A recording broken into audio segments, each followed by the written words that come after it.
at the twilight's last gleaming, whose broad stripes and bright stars through the perilous fight o'er the ramparts we watched were so gallantly streaming, and the rocket's red glare, the bombs bursting in air, gave proof through the night that our flag was still there. Oh, say does that star-spangled banner yet wave o'er the land of the free and the home of the brave?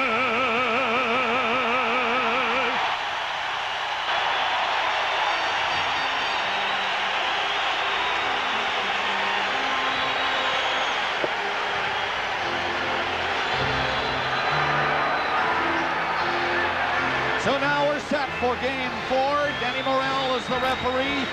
Gord Brossiker and Kevin Collins will work the lines tonight. And the goaltenders. Reggie Lemelin was saying the other day, it looks like I have the spring off. Yes, Reggie, you probably do. Andy Moog has surely put a lot of the goaltending duties for Boston. He has been marvelous. Bit of a surprise, maybe. Mike Liut is in goal tonight for the Washington Capitals. He played in Game 1, a 5-3 Boston win. I guess anything to get the Caps going. This game is underway. Liut comes out to roll it in back to the net. Murray, May, and Kiprio starting for Washington. Rouse and Stevens are the defensemen. Wesley and Bork for Boston. Wesley takes the first hit of the game. Got a hard one.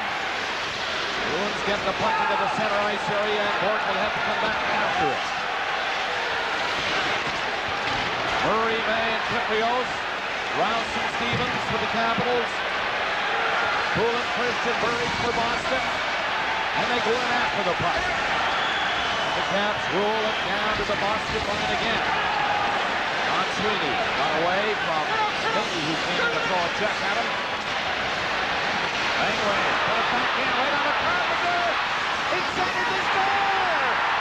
Langway gave it away in front of the net. And Carpenter and Carter went in for Boston, and very quickly, 53 seconds, 1-0, Boston. John Carter scored the goal, his first of this series. Langway, or he gives the puck to Langway. He tries to throw it back to Shea. It's intercepted by Carpenter. Carpenter missed on the pass, and it was Liut that deflected it right out to John Carter, who put it by Mike Liut with only 53 seconds gone in the first period. And if you can think of a worse way to start a game when you're down 3-0, you're better than I am. The Capitals are in trouble here before the first minute's gone. Capitals dearly wanted to score first. Now what a setback that is. Gould is in the lineup tonight, and he goes in with a shot. He was hit by Langway. Got to the ice. Bob Gould, number 18. There's Carter. John Carter, the RPI grad, is my definition of a typical Bruin forward in these 1990 playoffs. Small in stature, big in effort, tenacious forechecker, and absolutely will not allow his opponents to outwork him. And not only that, he chips in the odd goal. A bad mistake by Rod Langway early in Game 4 gives the Bruins this lead. At 53 seconds, Carter from Carpenter. 1-0, Boston. Carpenter winning the face-off, but the Bruins can't keep the puck in. Bork and Peterson now, the defensemen. The pass up near center, and Bork takes it again. Put it up on the right side. Carpenter's stopped. Bork moving on it. Now Carpenter is coming in with Gould. Carpenter's shot. He dug it out, and a problem with it for a second, and then held on. Well, Terry Murray, a huge job to try and get his team ready for a game when they're down on the scoreboard, but not as far down as they are mentally. I asked him today what he thought about his team's execution, and he he looked at me and said he thought it might be a good idea.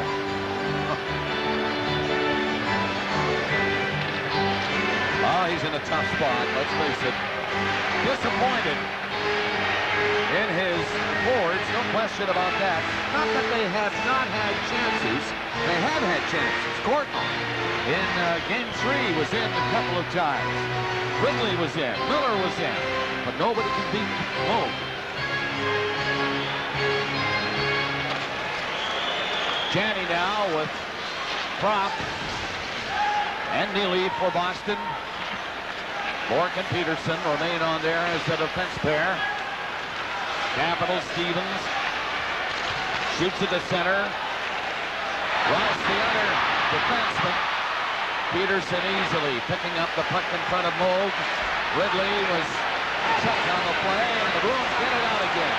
Neely to center with Janney, has to circle back to his own line. Peterson right in front of Andy Moog.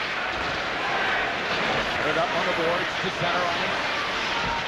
Capitals unable to get anything going. No flow at all, but these Bruins keep checking and checking. And now they have an excuse to check. They're up 1-0. Mike Milbury, what a change in his philosophy as a player versus Milbury, the coach.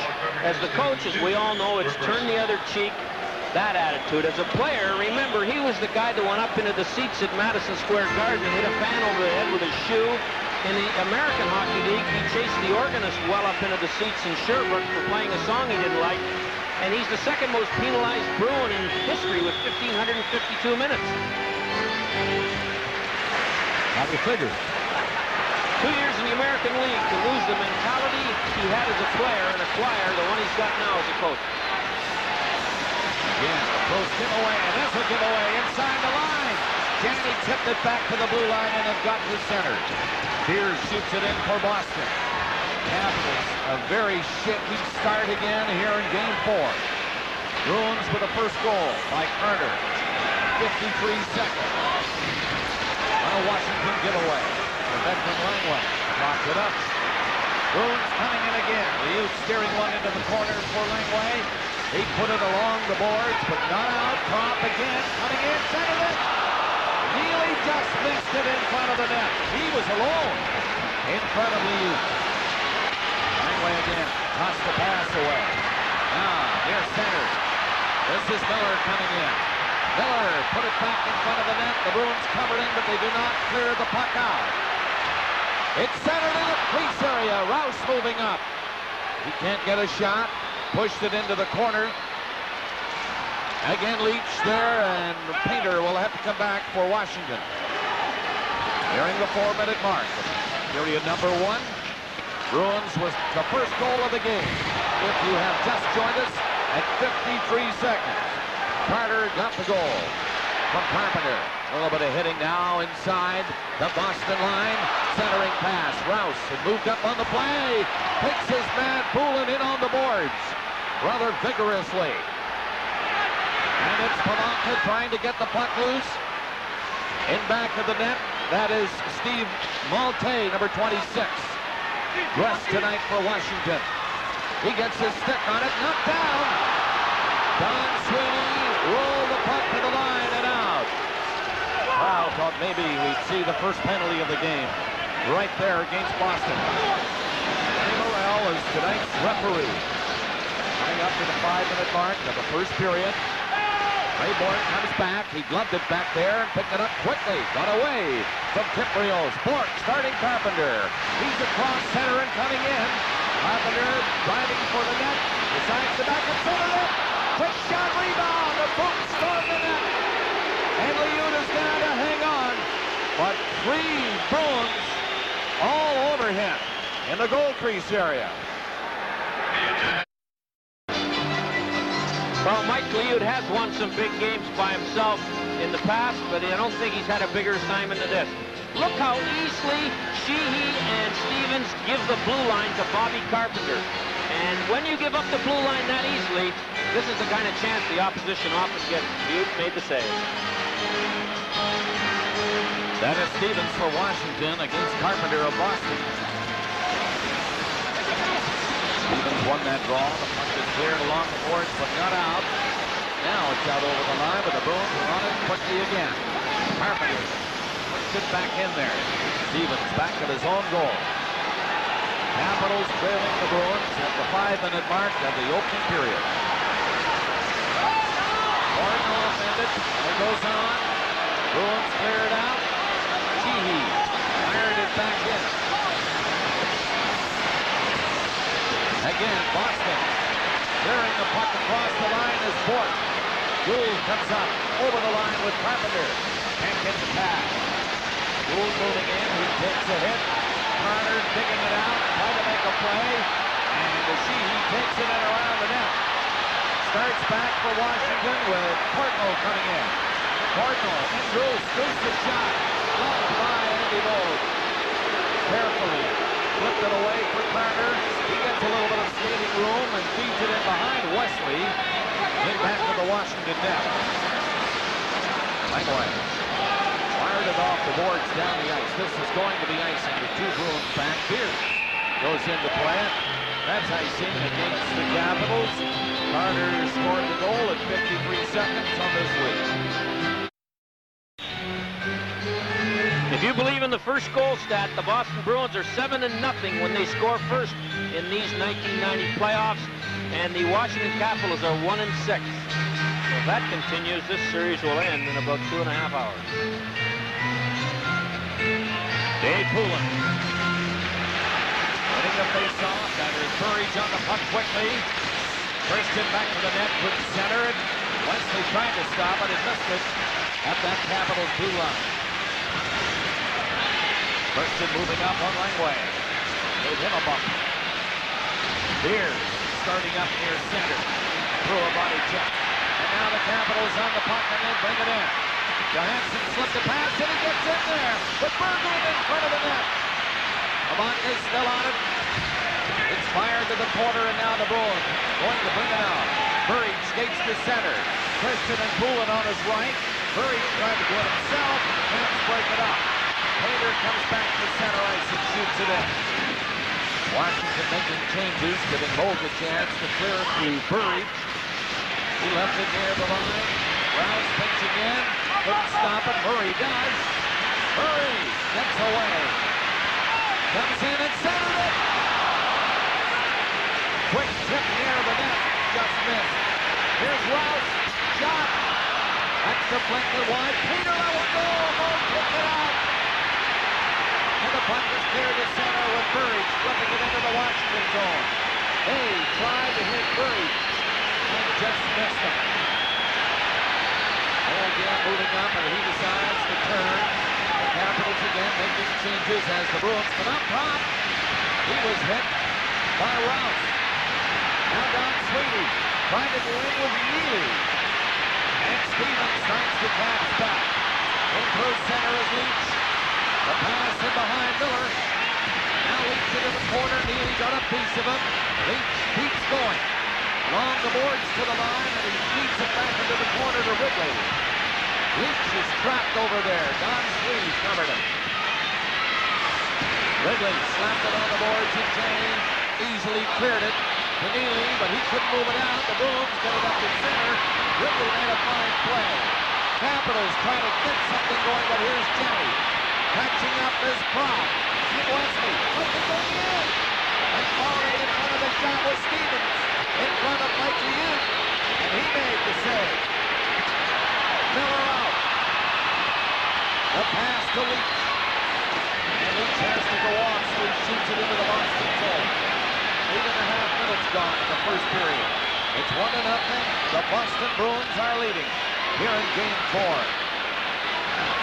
Bobby Gould given a bump. The pass goes in a little too far. Bruce up on it.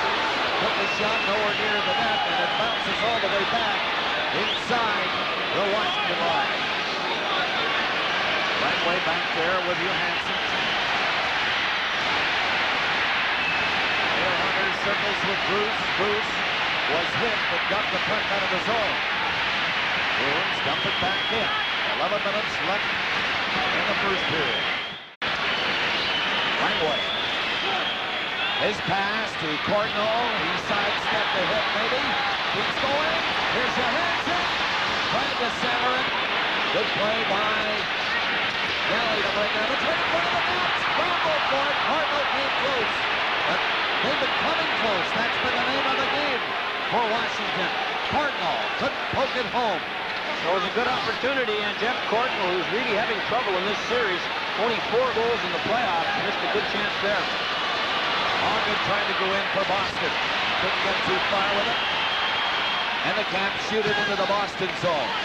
Peterson back. He's bumped his head down looking for the puck. Berglund saw that and hit him. Now Berglund trying to kick it loose now. Fires over there with Bork. And the pass comes out over the line into the center ice area. At the halfway mark of the first period now. Bruins lead 1-0 on Carter's goal at 53 seconds. Caps are pressing again. Shot off the side of the net. Here's the first penalty of the hockey game. It'll be against the Boston Bruins. Bob Sweeney, the big defenseman, goes on. Here at 10:15, first penalty of the game, Bob Sweeney. A cross-checking call by Denny Morrell. Up behind the Boston net right here. Sweeney from behind makes the cross check.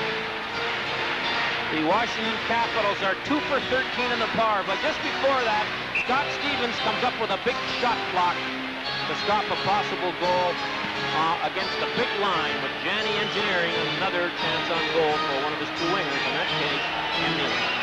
Ridley wins the faceoff. Johansson. The soft pass and along the boards. Bork trying to shake loose from Miller. The Bruins do not clear it out.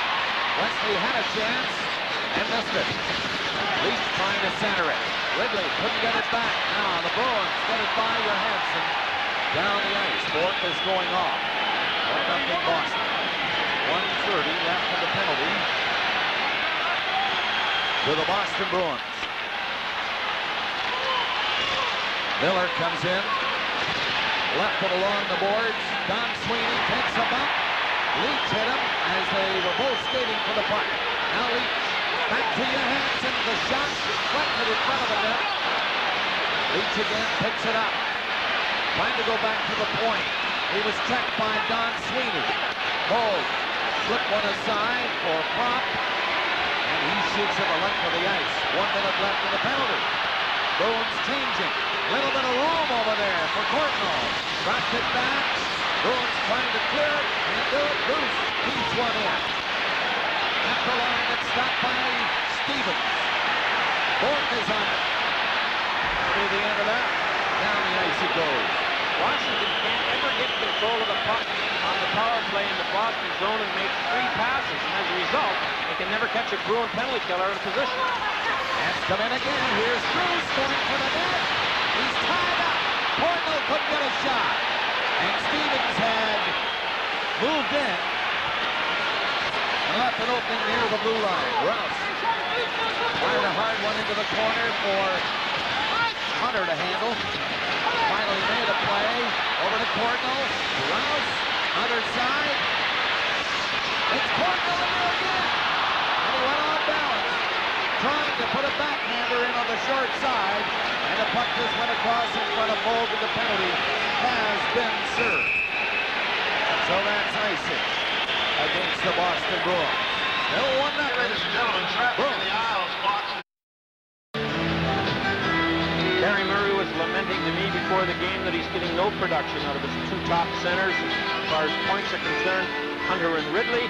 And on the power play that just elapsed, Washington did throw it around and get some chances, but they are looking for the cute goal now. And when you're struggling, cute goals are as far away as Boston. They had 1 shot on that power play. And it wasn't a problem for Moog from a fair distance. Healy tried to chop it out. Langway stopped it. Langway looking for it. The Bruins get it out. Ogden missed it near center ice. And it goes back inside the Boston line. I think they're going to call it ice, and Wesley catches it. And the play is stopped. Didn't hear a whistle. Now we do. And in fact, it is icing against the Washington Capitals.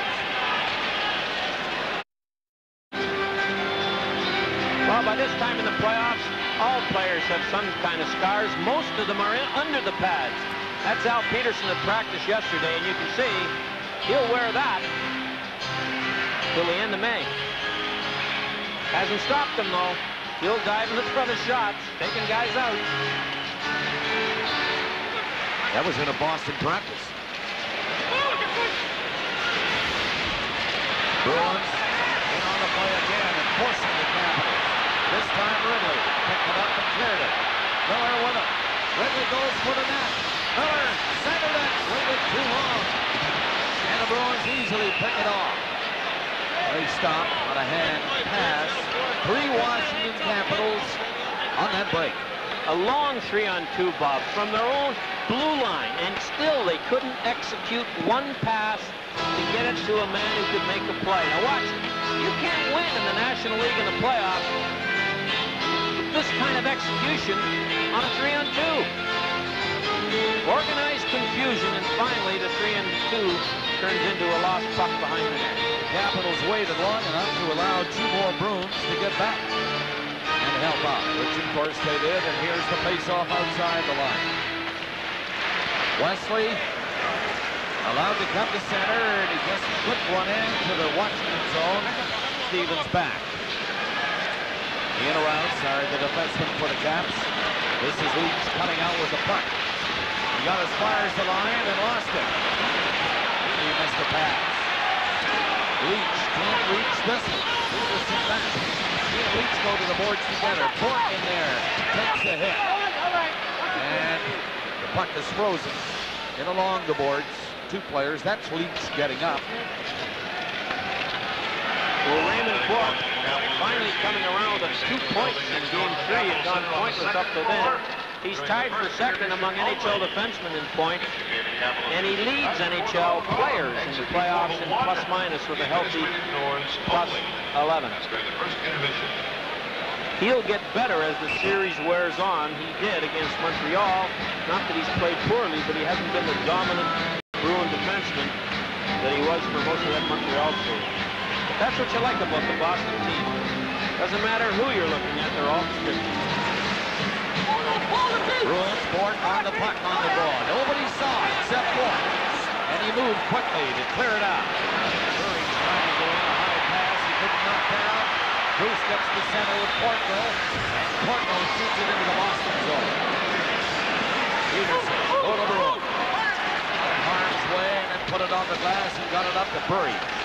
He stopped, managed to pass one ahead. Poulin was covered near center ice. Burry tried to kick it loose. They allow the play to continue now. Finally, they call it with 4 players, and they're shoving. They stop the play, and it's been rather mild this series. I wonder, is this a sign? Dale Hunter's in the middle of it. Burridge. And for a moment, the Boston Bruins seem to have forgotten the instructions from Coach Milbury. Peterson decked one of the Capitals, and Stevens wants to get at him. Well, there are going to be some penalties here. Probably call about 3 minors in each team. It's the first time that it's even threatened in this series to have anything in the way of fisticuffs. Denny Morrell is yelling and pointing, and indeed there are some penalties here. Burridge and Hunter. That's Burridge and Hunter. The only 2 penalties here at 14:05. Roughing the call. You can see that Burridge and Hunter aren't involved too much at the moment. But Hunter goes in and gets involved, as he always does. And he may have picked the wrong guy in Randy Burridge. And out of all this, 2 penalties, 1 to each team. And there's Burridge and Hunter right along the glass in front of the penalty box. Burridge gives him a little left hand. And we're set to go. No power play for either team. So still 1-0 Boston. On the Carter goal at 53 seconds. The fans have settled in their seats. And the Bruins pulling up on the board. Now the Caps go in there. Carter falls in his own zone, but he managed to put the puck near the line. Murray ran into Christian and ducked. Carter comes back in on the play. Trying to Move it over to Poulin. He's covered. Christian comes in, hits his man, and the Caps get it out. Don Sweeney didn't see the pass. Poulin does, but he is called. It's offside. Cross center. 5:21 left in the period. Well, Rob Murray, this line may never score, but they do lead this series among lines and takeouts, and he really roared over Dave Christian. And here's the check coming up right here. Christian reaching back to put the puck out of the zone, and Rob Murray runs him over. Mid-ice collision initiated by that player in white, number 23, Rob Murray. Shots now are 4-4. So not a lot of action inside the blue lines so far in this first period. Tight checking in the 3 games we've seen. Must have hit head. Bob Murray got a cut out of it as he nailed Christian. Face-off just inside the Boston line. That is Palanca, number 20, winning the draw. He shoots it in. Bruins back to organize. It is Galley. Put it up for Bob Sweeney. That's off his stick. He takes it, slapped it ahead to Berglund. Here's Palanca trying to roll it in. Don Sweeney stopped that play. Going on is Bob Sweeney. Left it there. Fires, centered it. And Don Sweeney, who was in on the play, got a shot in on the net. He stopped it on the short side. Berglund knocked down a high pass. Don Sweeney watched him. That allows Galley to turn back with it. Galley coming out to the line now. On to Janney. Janney brings it in over the Washington blue line and looks in front. A quick shot is blocked in front. Another pass goes by Neely in front of Liu. Long shot. That's off the leg and goes back into the corner. Puck is loose back there. 2 players tangled together. Puck can't get loose. Neely missed it. And the Caps get it out to center ice. Ridley moving in with his high shot. High on the glass. Miller after it. Can't find it, and the Bruins out with it again. Janney brings the puck in, drops it back. Janney just missed the return pass from Wesley. 4 minutes left in the period. 1-0 Boston. Long shot in, hit Janney, and knocked out over the line by Ross. Bruins are changing again. Bush and Peterson. Coming to center ice. Cardinal trying to stop him. He's going to pass it to Gould. Into Carter. He turns. Carter flipped it back to the line. Carter again goes for the net now. And stopped by Rouse. Rouse is out. Backhands it over the Boston line, and Borton hustles back. Ray Borton. Able to move it out. Cardinal on the puck. Cardinal gets in. And again, can't get a shot away. He was checked before he could shoot it. Cardinal bumped by Carpenter. Carpenter went on stride, but managed to swing at the puck and get it out. 3 minutes remaining in period number 1. Palanca goes up there, gloves the pass down. Bruce going for the net. There's Bruce in back of the goal now. Peterson saw him and put a shoulder into Bruce. Bruins get it out again. And a penalty has been called against Cardinal of Washington.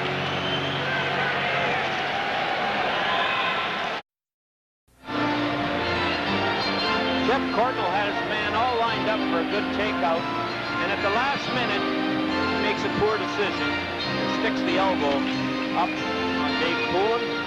Now his teammates are going to have to fill out the penalty he needs to take, especially when the Capitals are having the trouble they're having tonight. And late in the period, only 2:48 left in the period. The Bruins got a goal at 53 seconds when Carter scored from Carpenter, and have been patient ever since. Disciplined style of the Boston Bruins. The 1990s. Janney gets one back to the line. Bruins on a power play now. Pop in.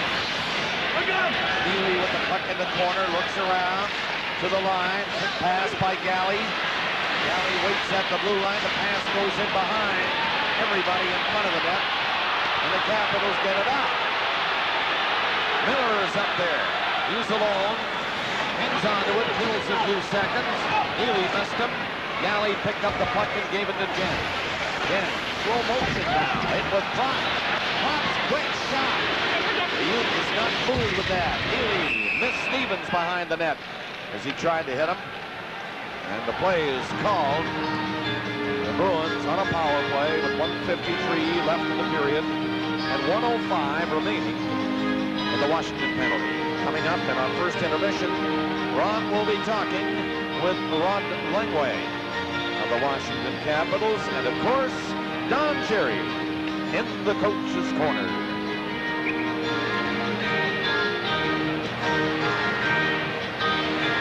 Face off deep in the Washington zone to the left of Mike Liute. They got the start tonight. That's Sheehy. Berglund is up there with him. He just decided to throw it in on the glass. Berglund picks it up. Tried to leave it in the corner, but here is Van Neely. Up with Prop, and he swings back. And dropped it back. Now Neely again takes the return pass. Gets up over the Washington line. He barrels through, gives it to Janney. Back in front, Hogan. And that's the save by Liute with the blocker and back of the net. Again, Janney trying to center it. Here comes Hoggood. He's back of the goal. Put it up. They score! Hoggood got the pass out front, right on the money for Neely. And it's 2-0 Boston. And Neely scores his 11th goal of the playoffs and his 4th of this series on a power play. A bad penalty to Courtnall on a nice pass out from behind the net. Tim Berglund sees Neely and goes to him. You're going to see this in a second. But you can't give Cam Neely that kind of time. And here's another look. Greg Hoggood, a smart pass from behind the net. Berglund knew Neely was his man, but was a step over in there. And Neely from 15 feet out is deadly. Assist number 38, Greg Hoggood. Assist number 23, Greg Janney. Janney and The Hoggood. power play goal is 1842. 1842, the time of the power play goal by Cam Neely. The Bruins get a goal early. This one late into the period for this Boston 2-0 lead. Has to stop it on the face-off from center. It came right back to him, and here's Langway. Capitals unable to get anything going against these Boston Bruins. Centered back to the line. Long shot, picked out by Moog. And the puck cleared out into the center ice area. 50 seconds remaining in the period. Wesley tries to clear it. It rolls back by Langway down the ice. Murray jump for checking on Langway. Bruce comes up on the play, takes a shot, gave it to Johansson, back to Bruce. He centered it, scrambled in front of the net, and the Bruins clear the zone again. Murray topside. He's up with Carpenter and Poulin. Poulin tried to give it to Carpenter. There's a shot. And that's picked out by Liute and the Caps back. With 20 seconds left in the period.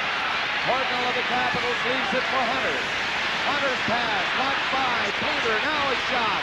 Hold covered on the short side. 10 seconds left in the period. They're in on the boards to the right of Andy Moog, and the Bruins come up with it and clear it out down the ice. The shots in the period, 9-5 in favor of Washington. That means nothing. Moog has shut them out for another 20 minutes. On the goals by Carter and Neely. Carter at 53 seconds, Neely at 18:42 on a power play. And so the score at the end of the first period, Boston 2, the Capitals nothing. Nation's capital of the U.S. In fact, we're in Landover, Maryland for Game 4 of the Prince of Wales Championship Series. Carter and Neely providing the Bruins Army with a 2-goal cushion at the end of 20 minutes of play. Caps captain Rod Langway is with me. How do you express the disappointment I'm sure you feel? Well, I think Don just said, I was just talking to Don Cherry, and he was saying that the Bruins aren't making any mistakes, and they're waiting for us to make a turnover or a mistake, and they're capitalizing on it. I turned the puck over in the first minute of the play, and Carpenter made a pass that hit his skate and went in the net, and then on the power play, Neely got loose and found the corner. we're not playing that bad. I think the Bruins are playing that well. The change in goal, Rod, what was that about tonight? Well, I think it's just a case where you're trying to find something. You're trying to find something that will unite us, or someone that will come through or play over their heads to win a game. There's so much talk about Dino and Kevin. You explain what that means to lose those two. Well, you're looking at a guy like Kevin Hatcher that's playing 25 to 30 minutes a game for us, and that takes a lot of pressure off myself and Scott Stevens. We're a guy that can play the first minute or the second minute of a power play and, kill penalties and play a regular shift. That means a lot back there with his presence on the ice alone. Dino is just the ace in the hole for us. He won the series against New Jersey, and he's a fire plug. He's a guy that will go out there and stir some garbage up, and he'll get the big goal. He's a clutch player. Rod, you played against Grape's team in 1979 when you were on the champion Canadians. How do the Bruins of '79 that you played against differ from this one? Well, I think the hockey has changed completely compared to back then. I think you're talking about two tough lines that will go out there, play physical, really stick up for the teammates. Now you look at, I think a situation now that there's four lines that you might have one or two real tough guys that will go out and fight, and now you play with 6 defensemen. Back then you played with 5 defensemen.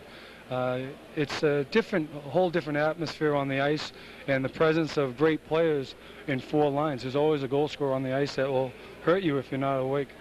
Rod, thank you for nice answers in tough times. Good luck. Thank you very much.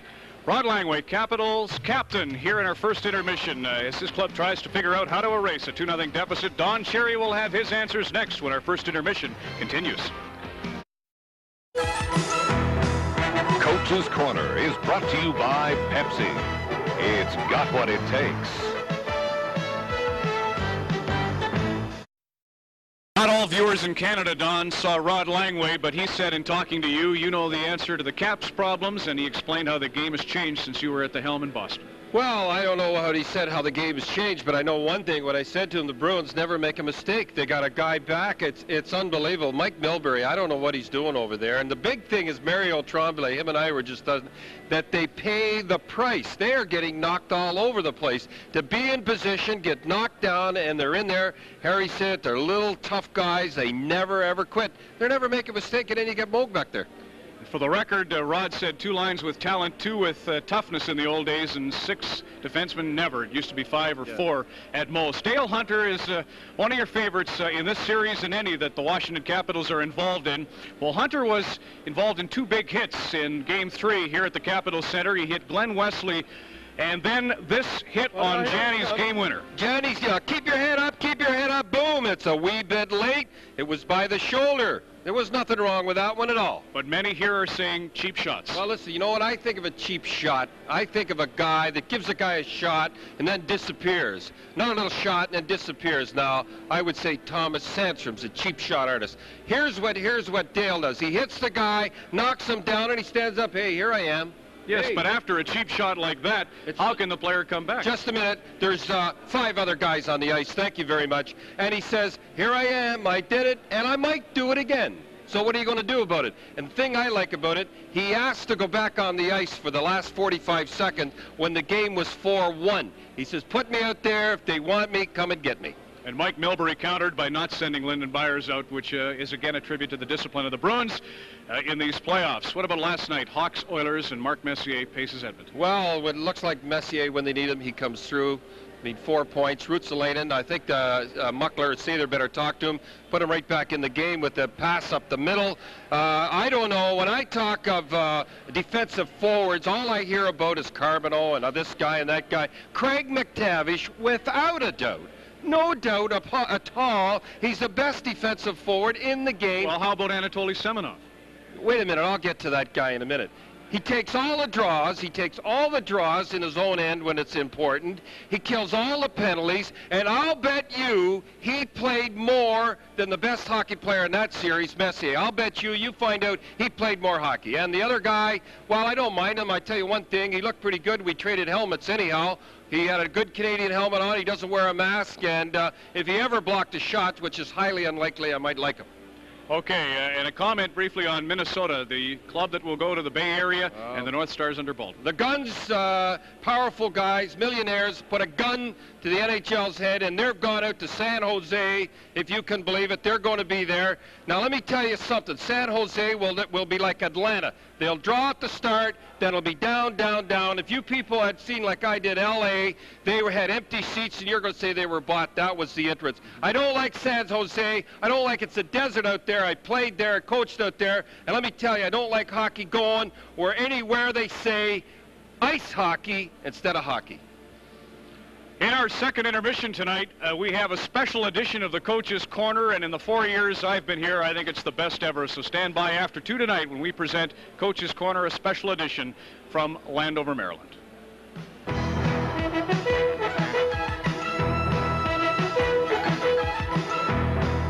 Coach's Corner is brought to you by Pepsi. It's got what it takes. In 1966, with the addition of Bobby Orr, the Boston Bruins laid the foundation of a franchise which would dominate hockey for a decade. That story tonight on Ford's Great Moments in Hockey. Unique offensive abilities carried the Bruins from the outhouse to hockey's penthouse. In 1970, Orr and the Bruins took on St. Louis in the final, and fittingly the man most responsible for getting them there ended the 30-year Bruin quest for the Stanley Cup with this dramatic goal. In 1972, he duplicated that feat, scoring the Cup winner versus the New York Rangers. In both years, he was the winner of the Conn Smythe Trophy as playoff MVP. Great Moments in Hockey presented by Ford of Canada. Molson Hockey Night in Canada on CBC has been brought to you by Ford of Canada, where quality is more than a commitment. Quality is job one. The Boston Bruins lead the Washington Capitals here in Game 4 after one period. 2-0. The goals came like this. At the beginning of the period, 53 seconds. A Washington giveaway inside the line. Carpenter to Carter. It was in at 53 seconds. And then, on a power play for Boston, at 18:42, Neely from Janney and Hoggood made the play from behind the net. Here's the first goal coming up. Langway tries to throw it back to Sheehy. The Carpenter intercepts it. Liut deflects it right to John Carter, who puts it in. And before the ice was dry, it was 1-0 Boston. The second goal was a power play goal. Hoggood got the puck behind the net, threw it through the middle of the Washington box. Berglund did not do the job on Neely, and he did the job on Liut to make it 2-0. Andy Moog has allowed 1 goal against in the last 162 minutes and 21 seconds, and 13 of the 18 goals scored in this series have come in the first 5 or the last 5 minutes of the periods. Well, no question, Harry, it's been a Boston story in this playoff. Thus far, completely dominating the Washington Capitals. Mind you, without Hatcher and Ciccarelli, 2 big guns. Ciccarelli, especially up front, where the Capitals need something, and they need it in a hurry. Bruins. Wesley, Burridge to his left. Wesley starts around that way. Now comes to the line himself and puts it up to center ice. Here's Bork. Bork shoots it in. Burridge after it. Along the board, stopped it with a skate. Capitals dig it out. That old cliche, Harry, they need one early in the period to get in the hockey game before it's definitely too late. That one offside. Christian called, and they'll bring it outside the blue line. Well, the Washington Capitals brought up one of their farmhands, Steve Malte, 57th overall in the 1987 draft from Cornwall, with Baltimore this past season. In 67 games, he had 29 goals and 37 assists for 66 points. They're hoping he'll add a little bit of offensive jazz to a completely dead offensive team, the Washington Capitals, but Bobby really hasn't played enough to help them one bit in the first period.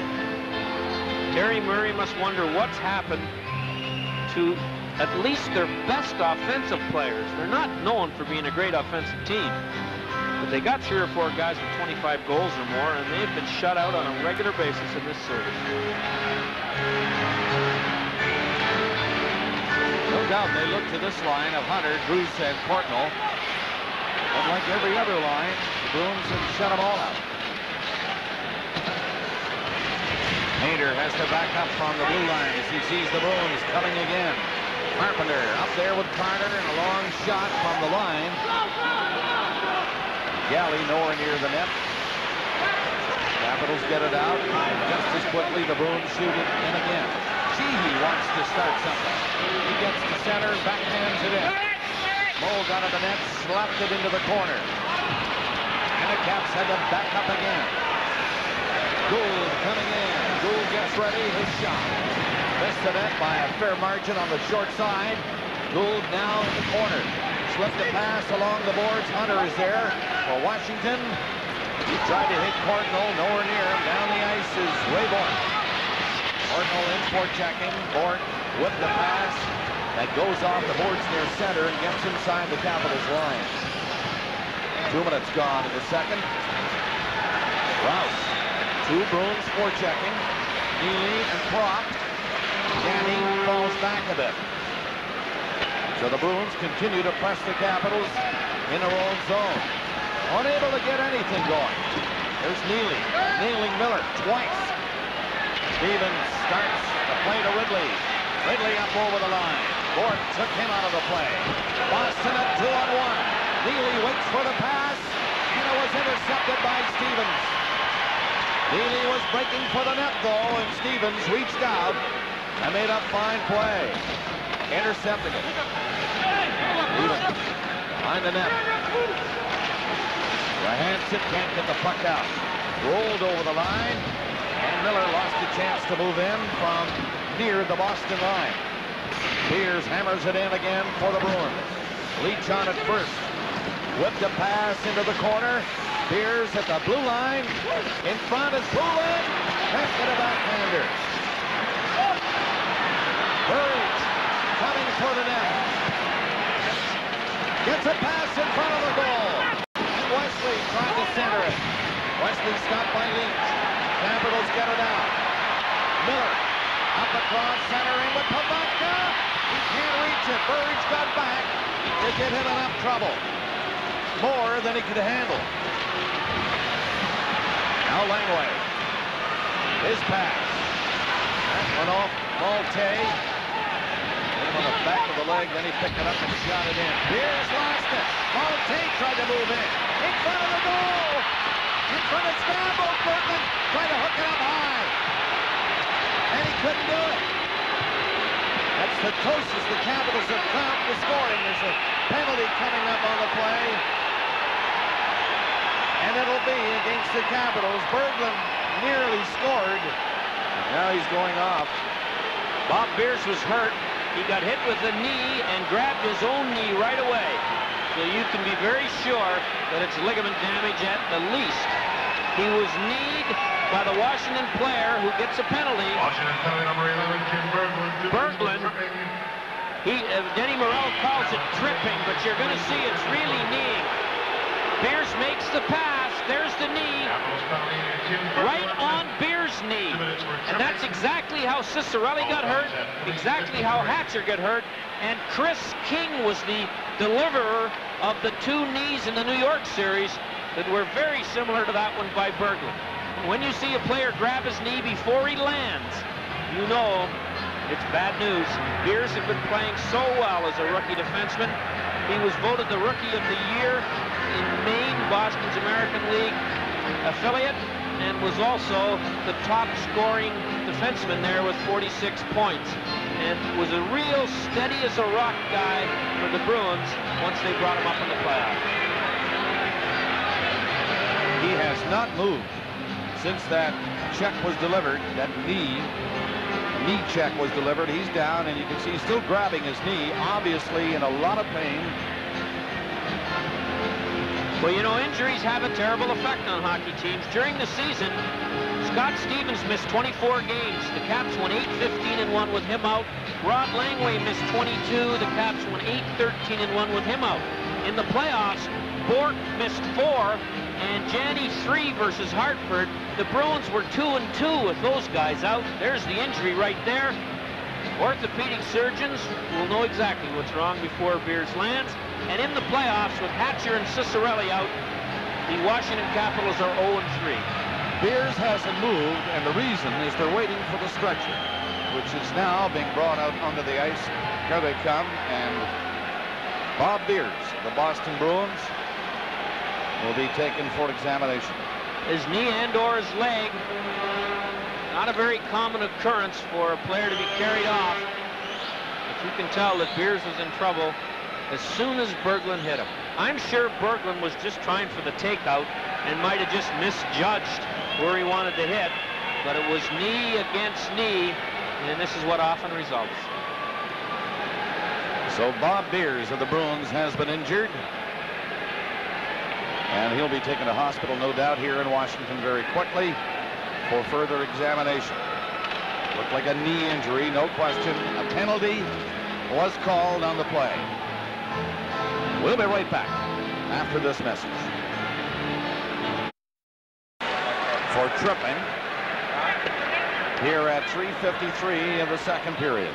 Berglund was one of about 4 players that arrived in Washington after Terry Murray did, filling in after his brother was fired. Berglund had, in 47 games, had 31 points in Baltimore. And really, when you see what Washington's done with Franciscetti gone, Gould gone, Christian gone, Peter Sundstrom's gone, and replaced by guys like Berglund, Murray, Kyprios, they replaced 30-year-olds with 24 and 25-year-olds, hoping to get a little more physical and a little more life. They've given them that, but they haven't given them much in the way of offense.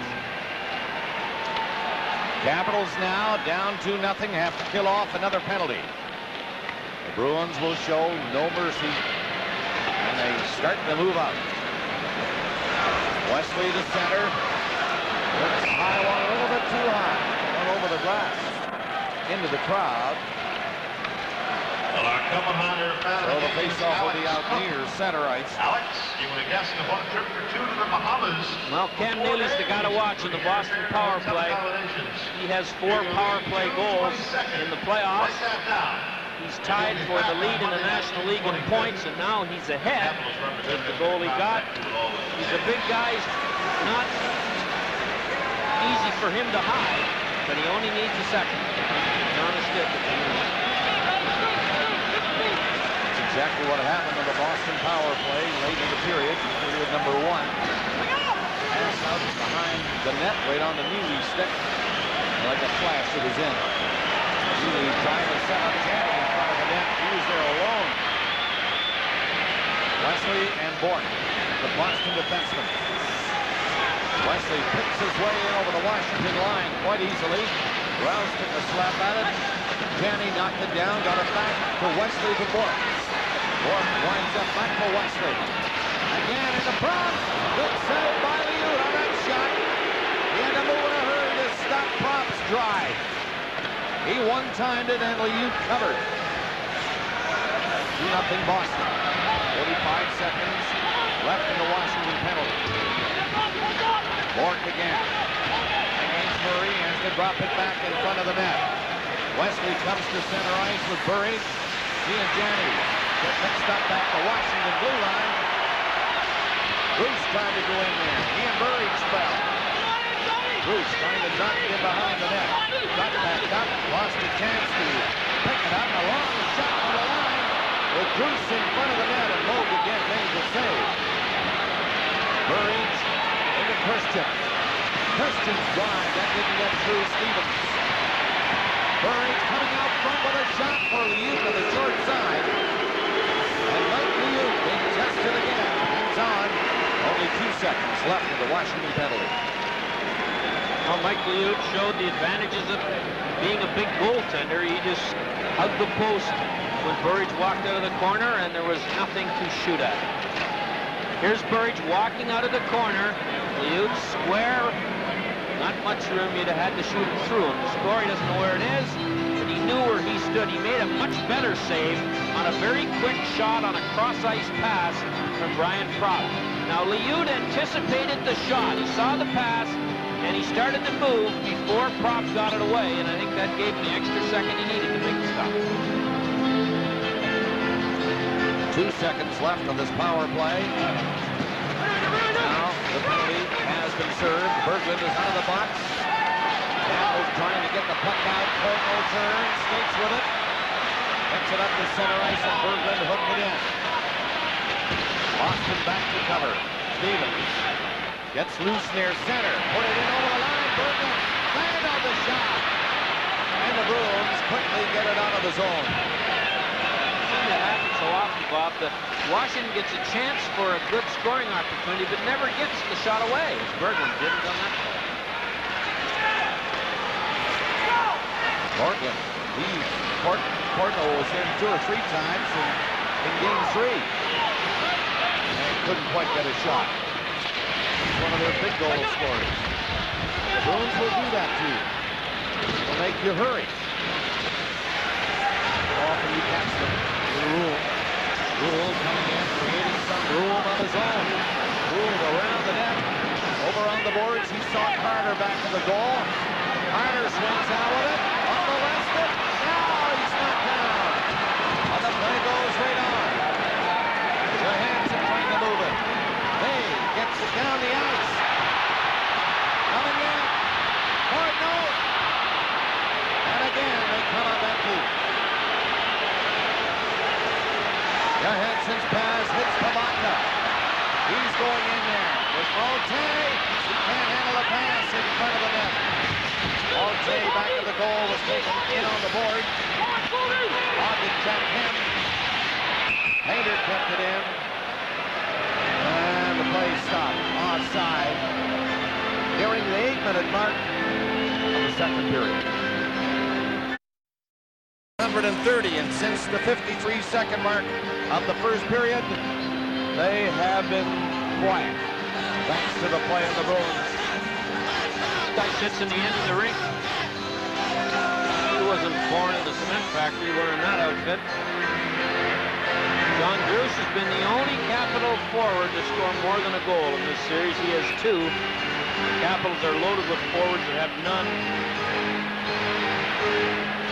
Of course, they've only scored 4 goals in the almost 2.5 games. Painter from center ice. Slaps it in. Bruins will be back in a hurry. It's Wesley first, then Bort. And there's the play around the boards, to the line and out. Gould. He's stopped near center ice by Painter. Shakes it off. Goes in with Bort. Back to Carter. He shoots. He just missed with that low shot. Bruins stop that. In time to watch Allen Bay. Bort's long pass. He nearly put Carter home free again. Painter starts back out for Washington. Gets it up to Kiprios. He was covered. Hurry trying to keep going. Bruins don't get it out. High shot. Missed the net. Jenny. Back in for Boston. That's broken out. The Cats get it going now. This is Ridley getting the line, putting on the brakes and shooting it.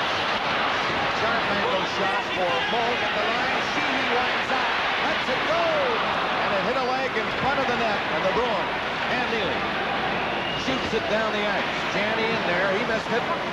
Langley picks it up, so that's icing against the Boston Bruins. 11-12 left in the second.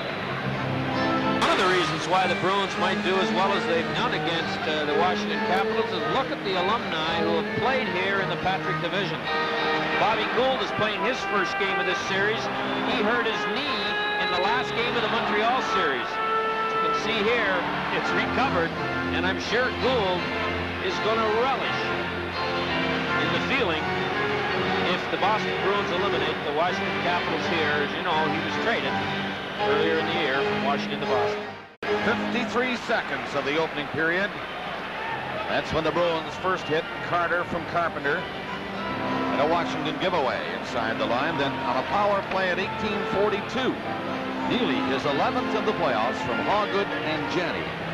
Well, we know Bob Beers won't be back. The Boston Bruins have a little luxury most teams in the National League don't. Greg Hawgood, who's playing forward in this series, has played all kinds of defense, and he should be able to drop back and become the 6th. Screen shot, and Moog jumped down in a hurry to make a bad save. But he only saw it at the last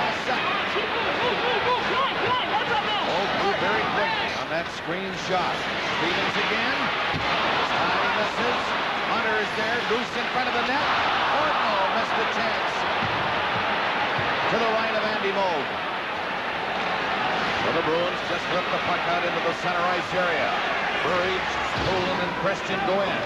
This is Christian. He missed it. Can't shoot it down the ice.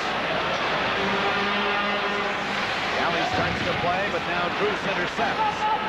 He sees Hunter was trapped inside the line and had to go back. Again, the Bruins forechecking. Burridge stopped that clearing play. Burridge with a pass in there that hit Rouse. Rouse can't get it by Wesley. His shot missing the Washington net.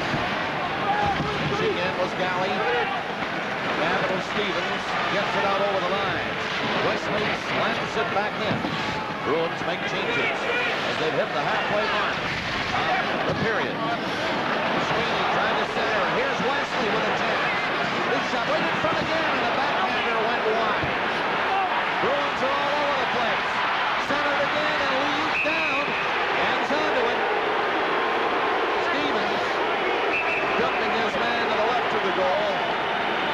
Good. And Liud had to smother the puck with 3 Bruins right in there. Barrage of Bruins slapping at the puck that was in the crease. I don't think it's been Washington's goaltending problem got him in this hole. Liud and Beaupre both played well.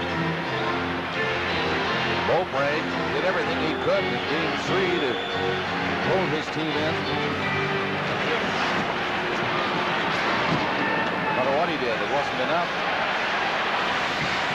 Kiprios and May come in. They lose it. Bruins keep stripping the puck from the Washington Capitals. Kiprios forced back by Myers. And Kiprios bumped together likely as they went in around the net. Galley moves up. Shot stopped by Liud. He scooped it away to the corner. Caps get it out.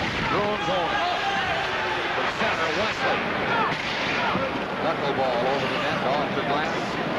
Sheehy trying to start the Caps out. Gets it ahead, and Murray put it up for Kiprios. Back to Murray. He stopped before he could get a shot. 3 Bruins were back there. Caps make changes. Rouse to Miller and back to him. Stevens stopped. Janney back in the Boston end. And the Bruins are on the move again. Don Sweeney for Neely. Neely couldn't go in, and outside the line, Sweeney slapped it in.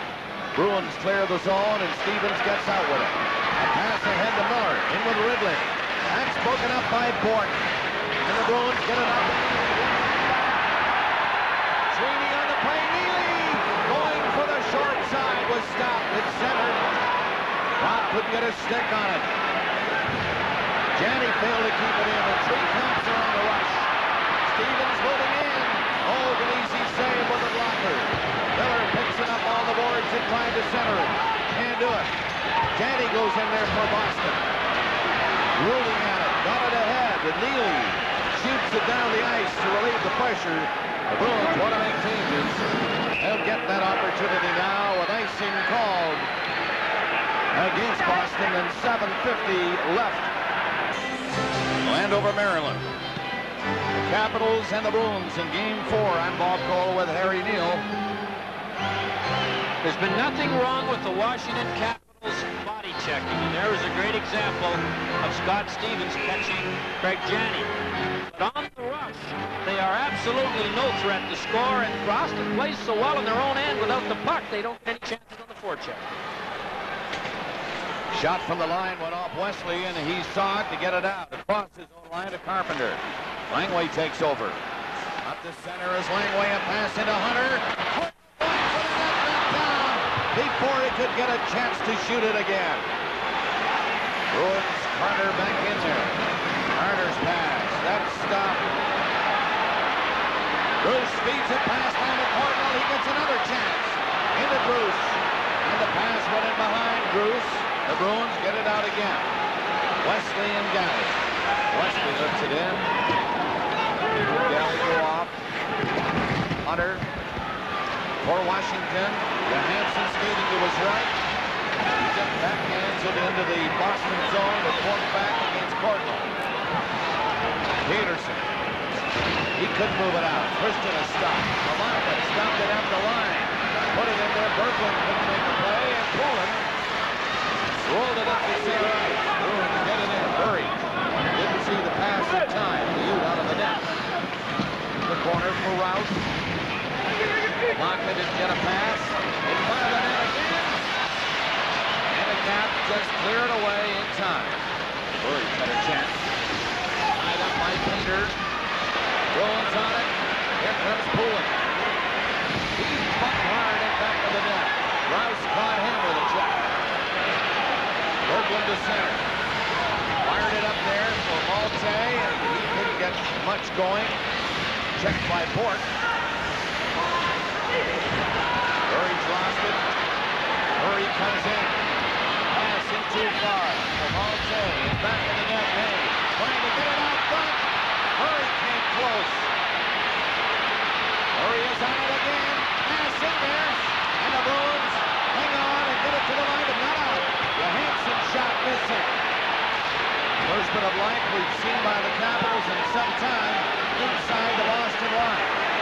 But the Bruins recover and get it out. Hey, dumped by Bork trying to go in. Don Sweeney around the net. He is tied up and falls to the ice. May on it. Going into the corner. Working it along the boards is Murray. Can't center it against Bob Sweeney. Back of the net again. And Sweeney trying to get it out. Hit Johansson with it. Now the Bruins do get it out. Don Sweeney moves it out. And Burridge going to the Boston net. Just rolled it into the Washington zone. 5 minutes left in the second period. 2-0 Boston. Both goals in the first period. One early, one late. The second one on a power play by Neely. The first one by Thunder at 53 seconds. It's time to get the Caps back in it. 3 of them are on a rush now. Here's Ridley coming in. Pass Kiprios. Back of the goal. Ridley going after it. He's caught. Being clocked up. Ridley gets the puck back to the line. Rouse fired it into the corner again. It's saved!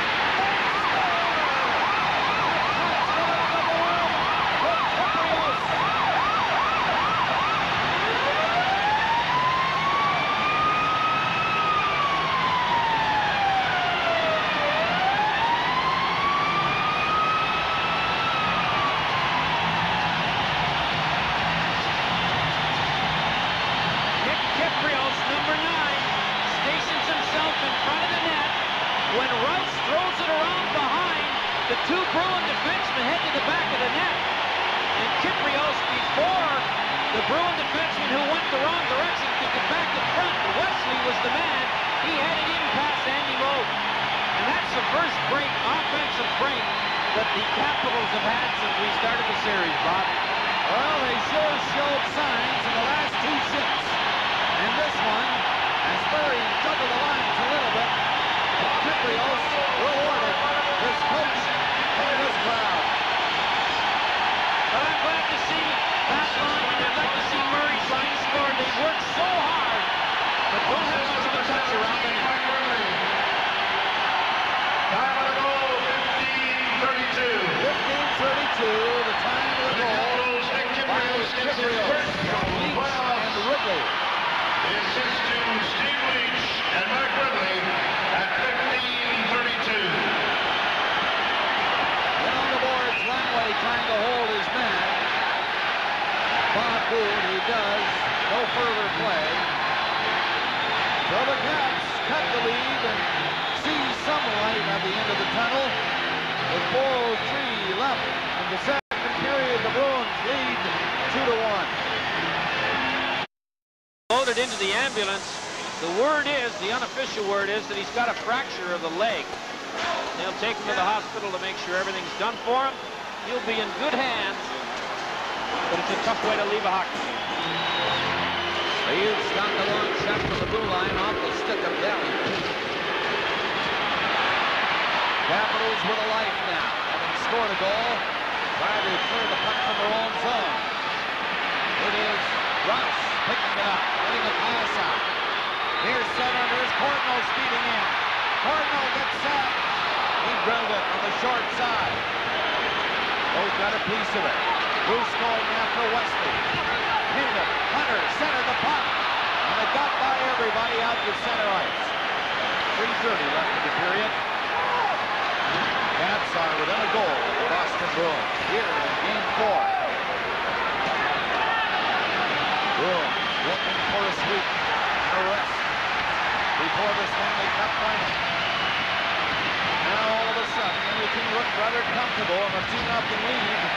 The way Boston has demonstrated its checking ability, now they're in a dogfight again. Let's see how the Capitals handle it. This little bit of light. Question shot deflected into the crowd.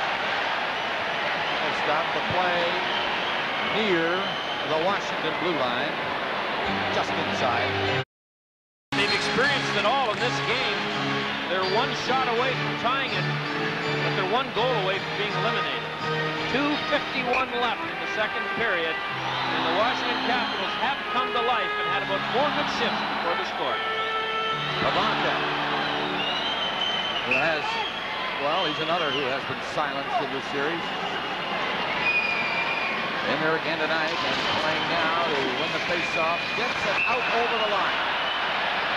The Bruins shot it back in. It was a close call, but offside. Pavanka did not dress for Game 3.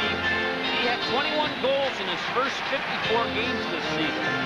Only 4 in the next 33, and he hasn't scored a goal in the last 17. That's part of the season, obviously, in the playoffs.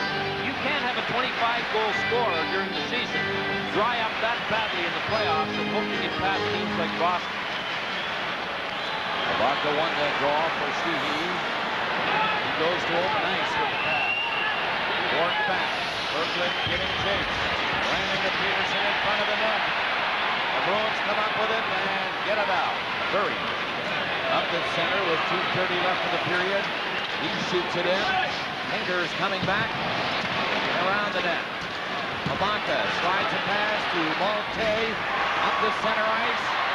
Berglund trying to go in to beat Sweeney. Low shot, missing the goal. Pavanka on it first to keep it in. Now Don Sweeney. He was bumped in there by Malte. Puck cleared down the ice by the Bruins. And icing. Hall against Boston. 2 minutes and a second left in the period. In a 2-1 game now. Well, the Washington Capitals putting a little more heat on the Bruins. And certainly the feeling on their bench is the best it's been for a while. Boston has elected not to play Hoggett on defense and go with 5 defensemen. If Hoggett stays up as a forward, now they can always put him back there if they get behind. Right now, they're more interested in protecting the lead, and Hoggett's been a useful player on the fourth line.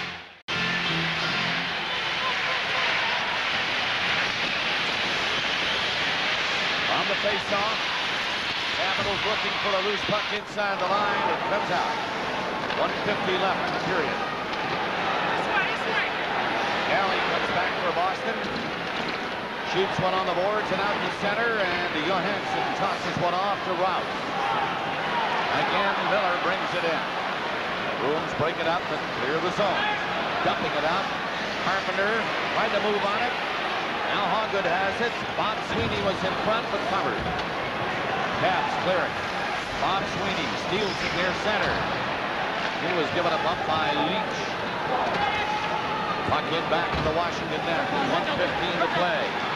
Caps on it again, and it's Rouse. Up to Wrigley. Wrigley left it for Johansson. In with Miller, the pass behind him. And the Bruins clear the zone. We're into the final minute of the period. Sheehy puts it on the glass as the Bruins were changing. And the play is called. Left down near the Boston bench. Well, I know you enjoyed Coach's Corner in the first period, but we have a special edition of Coach's Corner coming up here in the second intermission. So if you were thinking of missing this intermission, don't. You'll enjoy it. Klein says it's the best he's seen. I don't know whether that's true, but it is different, and amusing and insightful.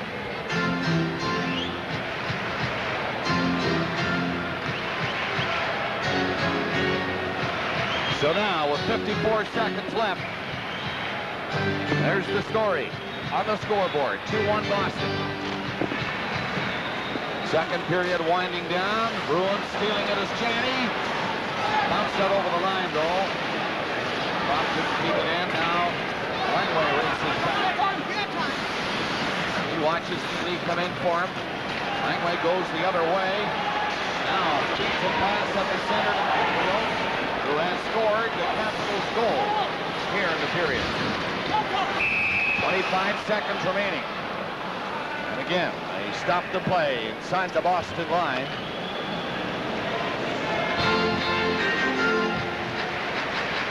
Andy Moe, tough to beat, steady as a rock. Milbury said at the start of the playoffs he would play as long as the Bruins kept winning. Well, there's only thing going now. He'd play forever. The way the Bruins are 8-1 in their last 9 playoff games. And Andy Moog has only had to face 11 shots tonight, and in a must-win, a 3-0 game as far as the Capitals are concerned. 11 shots is an awful paltry of few in a game that you have to win to stay alive. In the first period, only 2 forwards had any shots at all. Bruins, Ray Bork jumps on the punt from center, comes in, takes a shot. Now the pass in front of the net. 10 seconds left. Burry's got in there. And he was checked by Cordnell. Cordnell with 5 seconds remaining. Dropped it back to center ice. That will do it. As the second period comes to a close. As Harry mentioned, stay tuned for our special edition of the Coach's Corner. Coming up, we have the CBC News for you. The score. It's 1 after 2 periods. And the only scoring play in the second period.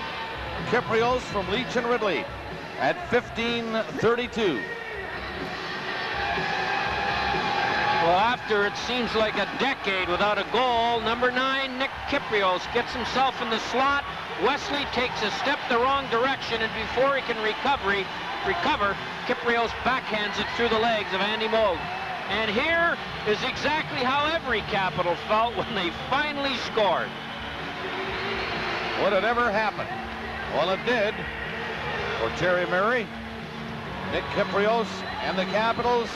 So you have to say they're back in it, trailing by a goal. But it's always tough against these checking Boston Bruins. The Capitals have had 11 shots on goal in these 2 periods, only 6 by their forwards. 6 of the 12 forwards dressed tonight do not have a shot on goal. They have to generate a little more offense if they want to stay alive in this series. Shots in the period, just over a second, 6-6. 9-5 Boston in the first 20 minutes. The Capitals try to get it going early, and they shoot it into the Boston zone. May comes in there, slammed into the corner. Burries had the punt. Bork falling, cleared it to the line, and out. Rouse had lost his stick. On shot, hammered wide. The Washington net. Stevens back to the goal. Pass stopped by Bork near center. And he just cleared it back in. Stevens out. A pass up across center. Kyprios coming in. And he can't get a shot. 3 Bruins on him. He falls to the ice. Puck along the boards. Keeping it in there was Peter. It's picked against the back of the net. Avante had been in front along with Kyprios. But the Bruins recover and get it out. Slapping it down and signal to make changes. And they do that. Come out. Lost it near his own blue line to center, and Berglund shot it in. Bork seems to be always there. Bork nears the zone. Sheehy. Pass to center. Berglund hit hard by Peterson. He stood him up. Carter turns with Carpenter. Shoots it from center ice. He'll go off. Quick change in mode again.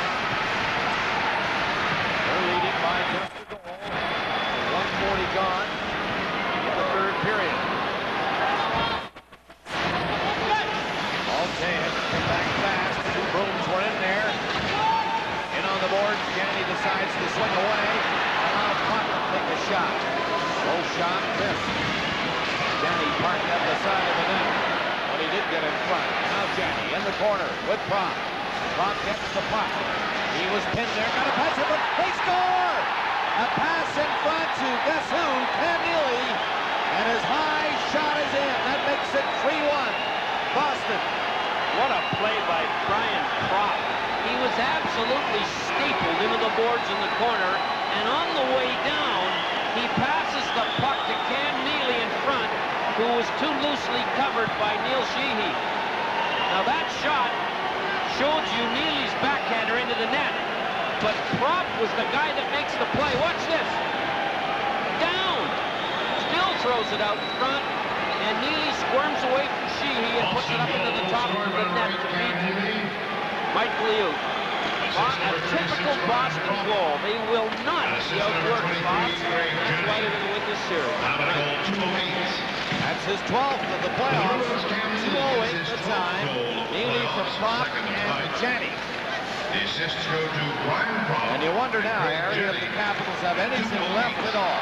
They got close with Nick Kiprios getting a goal the second period, but now early in the third, the Bruins score again. Tonight's game is coming to you from the Capitals. Cam Neely and Lyndon Byers in Coach's Corner. 2 summers ago, Neely and Byers took a vacation in Thailand. They ran into a snake charmer who had a cobra in a pit, and the snake charmer jumped in with him and dared the 2 boys to.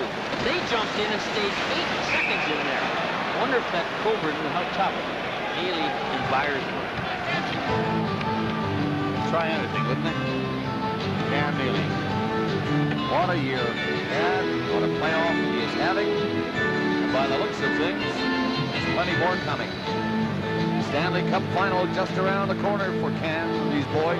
You know, I don't think in any other pro sport you get 2 guys in the middle of a playoff series like Byers and Neely to put on that little show for all the fans across Canada. It's one of the unique things about hockey and one of the great things about it. Bruins on the puck again. Christian comes up with Burridge.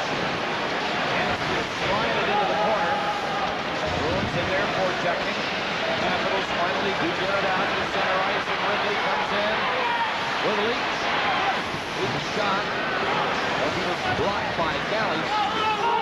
Stood in front of it, tipped it away from the net. And the Bruins now will go into that dump it out type of play. And the Caps were changing. So here they come. Capitals down 2 goals. Goose takes the pass. Cork takes Goose. Gould along the boards. Bruins organized, get it out to Gould. Squeezes by Stevens and goes after it. Bounce got back for Washington. Carter pitching in there along the board. Goose's pass. Picked away by Bork. Stevens on the puck. Into the pass. Nearly hit Carter's stick. But now Bork picked it up and he skated with it. Carter right behind him. Bork slides it in behind the Washington net. Carter in. Stevens coming out with the puck. Up to Hunter. Hunter trying to shake loose. Gets up to the line. Fights along the board. Given a bump by Wesley, but now Janney for Boston. Janney up over the line. Leaves a pass in front. Janney cutting into a high shot. And he just missed. Nearing the 5-minute mark of the period. And the Caps corner again. Hit this side of the net. The crowd showing, but they don't count, folks. Cardinal hitting the side of the net on the short side. We saw the twine bulging, and anything for a roar. Tough to come by. Over 18,000 again tonight, a sellout at the Cap Center. The Bruins disappointing them by building up a 2-goal lead here in the third period. Caps fight for it at the side of the net. Rouse got a shot, not much on it, and he hit the side of the goal. Stevens back. Long pass goes by everyone down the ice. Don Sweeney, first one back, and that's icing against the Capitals with 14:37 remaining in the third period. Once again, welcome, thanks to our good friends. Some face the whole series. trying to get through the neutral zone with a little speed. 4 Bruins across. Actually, there were 5. There's one out of your screen. They have to dump it in, and then the Bruins run interference, so their defensemen get to it first. Candidate, of course, for Coach of the Year, Mike Milbury, has done a fabulous job with these Bruins. Look at the forecheck. That's Bob Sweeney against Stevens. Stevens shook it off, got in the bounce on the road. Bruins flipping it out. This one got high over the glass. Coming up to the 6-minute mark of the third. It'll be a slow third period. Goaltenders in the playoffs in every category. Goals against, wins, save percentage, shutouts. He's had 11 shots, and Bob, maybe 3 of them, 4th the most, have been difficult by NHL standards. I think he'll be the first to admit this has been an easy game for him. And the way the Bruins have been playing in front of him, he leads, no doubt, a huge shot. There's one that misses. 11 so far by Washington. Not much zip to that, Harry. The Bruins will shut him down. The crowd inside the line. Bork on the punt. Bork cleared it to the line. And the Bruins dump it out. Carter tried to chase it near center. Gould fired it in. Back, the Bruins continue to make quick changes again. It is Galley and Wesley out there now. Johansson comes in. Turns back to the line. Then in front of the net, the backhander by Kiprios. Missed. Bruins come up with the puck. Galley to center. Carter tipped it down the ice. And the Bruins change once more. Carpenter and Carter go off. Prompt comes on. Galley and Wesley are the defensemen. Neely the other forward. He has scored a game for Boston. Second of the night. 2:08 here in this third period. They give the Bruins the 3-1 lead. We're at the 7-minute mark of the third. Capitals up to the line, and that's as far as they get this time. Wesley to Galley, and out it goes. Janney coming in. Janney to Prop. Too far for him. Prop left it for Janney. Janney looking for Prop again, but he was covered by Stevens. And Stevens for Washington. Up to Ridley. Ridley poked at it near center. Cardinal tried to put it back to him. 3 Bruins were in front of the net. Bork, one of them, up for Janney. Neely on the play. And Janney was checked in time before he could set up Neely, who was going for Mike Liut. Hunter. Hunter trying to fight off a hit, was knocked down. He looks back and he sees big number 8, Cam Neely. And there goes Hunter looking for Neely. Neely along the boards. Didn't get a chance to play it. Deflected down the ice. Rouse. Bumping with Christian. Murray racing after the puck. Hader was back there. Murray shakes him off. Comes around the net. Centered it. It's off the skate and got to the line. Peterson stopped it. Poulin shot. That just missed. Poulin again stopped it for Peterson. A screen shot off the stick in front of the goal, and Mike Liut comes out of the net to grab it. As it hit the glass, it bounced down to him, and he held it. They've announced scoring changes. You look at another interesting red-hot Bruins item. Rouse instead of Ridley on the Kiprios goal, the assessment. Peterson from center, shoots it in. Miller out. And Peterson was back in time. 11:30 remaining in the third. Johansson shoots it in. Miller bumped his man, and now Langway keeps it in off the blue line. It comes in front of the net. Bruce was covered in time, and there are the 5 Bruins back there clearing the zone. Hunter missed his man near center ice. He and Burridge eyeball to eyeball, and they look like they might go. There's Hunter coming in again looking for Peterson. Peterson quickly shoots it all the way down the ice, and another icing. You know, the more you watch this Boston Bruin team, the more it reminds me of a quote I read once by the highly successful basketball coach in the past at UCLA, John Wooden. He says it's amazing how much can be accomplished if no one cares who gets the credit. And this Boston Bruin team is the most unselfish team I've seen in a long time. They just hurt you from 20 different directions every night. Believe me, that's very difficult to get your team to do that. The unskilled players help in an area the skilled players can help in. And they are very together in their team effort. We have been told that Bob Beers of the Boston Bruins has indeed suffered a broken bone above his right knee.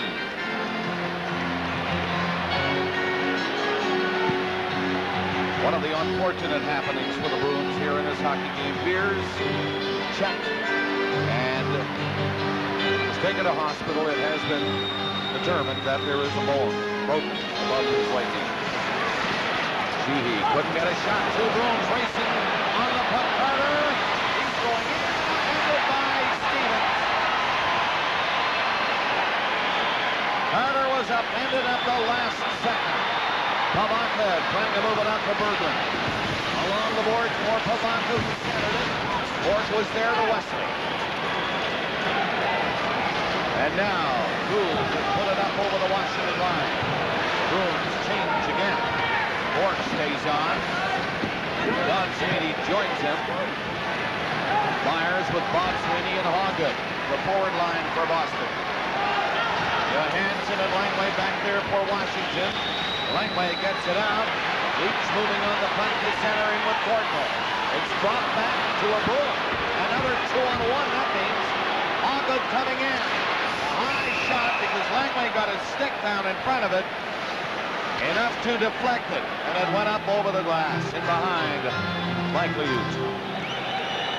Don't forget to tune in tomorrow night to Game 5 from the Northlands Coliseum in Edmonton as the Chicago Blackhawks and the Edmonton Oilers. 2-2 in that series.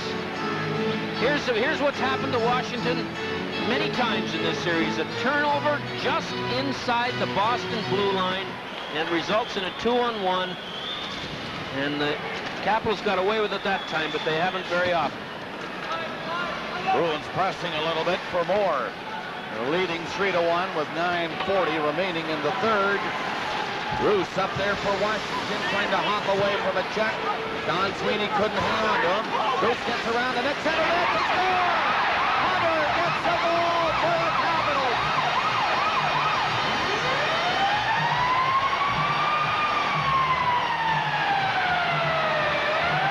Well, one of the few times the Bruins broke down defensively in their own zone. Bruce battles his way past Galley with a little help from Miller and gets it out in front to Hunter, who's standing all alone in front of the net. The Bruins are complaining that Hunter was in the crease and nobody pushed him there. His 1 foot may have been, but he certainly wasn't interfering at all with Andy Moog, and the crease violation penalty is flown out of the NHL rulebook. 9:33 to go. The Capitals aren't quite dead yet. Tell you who was in the crease. Miller was in behind Hunter while Hunter scored the goal. That's what the Bruins were complaining about. At 10:27, the Caps get yet another life. As Hunter scores from Bruce and Miller, and that makes it 3-2. A long way to go yet. A lot of time, but one goal is a lot of action against the Boston Bruins. They proved that in these playoffs. The Bruins will try to tighten up. The Capitals will force it right now if they can at all. Tie this game. Trump gets away from a hit. Johansson, near center, winds up to shoot it in. Moog stepping behind the net. He saw Pavonka come in. Pavonka got a stick on it. But nobody was on that far side. Poulin got it out. 8:30 left in the third. Capitals shoot it down the ice. Peterson back. Up by Kiprios. Euler, Langway. Got a shot deflected. In front of the goal, Burridge was there. Just sweep it away for Boston. Peterson in again after the net. Galley's pass by Burridge down the ice. Poulin going up on Langway. Long lead pass to Courtnall. A shot blocked by Mold. Good hard shot by Courtnall, and Mold hit the angle line. Poulin lifts one in. He heads off to the Boston bench. Painter around the net. Takes a hit, approves the puck. Up to center, Ridley, and he fires one in. Carpenter chopped at it, gets out. Slapped in by Painter. The Bruins they were about to clear it. It has been called on the offside. 3 Capitals were trapped inside the blue line. Center, Landover, Maryland. I'm Bob Cole with Harry Neal. In the booth, Ron McLean and Don Cherry along with us on the show. And we have the Bruins leading by a goal with 7:31 left in period number 3. Capitals get another life with a goal by Dale Hunter. 10:27 of this period. Now the Bruins to center. Gould takes a hit from Stevens. As he shoots it in, Mike Liut gives it to him as he comes back. Stevens starting the gaps out. Goes down the ice, and it's going to be icing, yes. Icing called against Washington. Nobody could pick it up near center. Washington's defensemen most often stop behind the net after they recover a shoot-in. If there's any time at all, they come out from the standing still breakout pattern. That time, Stevens took it right around the net, and he ran into this Boston passive forechecking where the 2 wingers and the 2 defensemen take all the passes wide away from him. They force you to go up the middle, and the Washington Capitals defensemen aren't as accomplished as some of the defensemen in the National League, and going up the middle is a dangerous practice if you're not right on with those passes. Good forechecking strategy by Milbury and his Bruins. Carpenter on the faceoff against Gould and Carter. On the wings, there's Carter. He nearly stole it at the side of the net. Carter slamming into Johansson. Cats get it over the line, but now it's moved back in, and Stevens. He's logged a lot of ice time again tonight for Washington. He is playing hurt. Bruce to center. Shoots it in. Ray Bork back. Wasting a little time and slapping it out. Janney looks over his shoulder, waiting for Prop. Janney to Prop. Can't quite connect in front of the net. Janney back to the goal. And Miller will take the puck in the corner for Washington.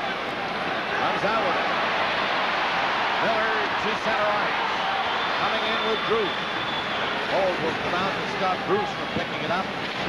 And it was cleared to the line and brought back in on the offside. A close one at the Boston blue line.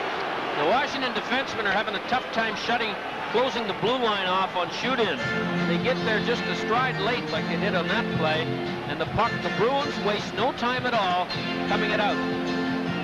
Janney gets away with Prop on a 2-on-1 as Johansson gets caught. This is the first bad pass by Janney in the 1990 playoffs.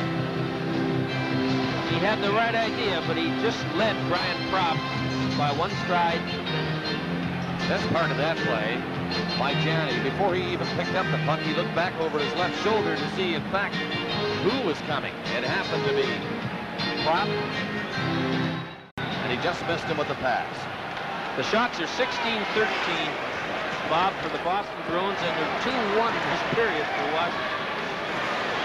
Puck up high with Leach. He's okay. He remains on. Burridge.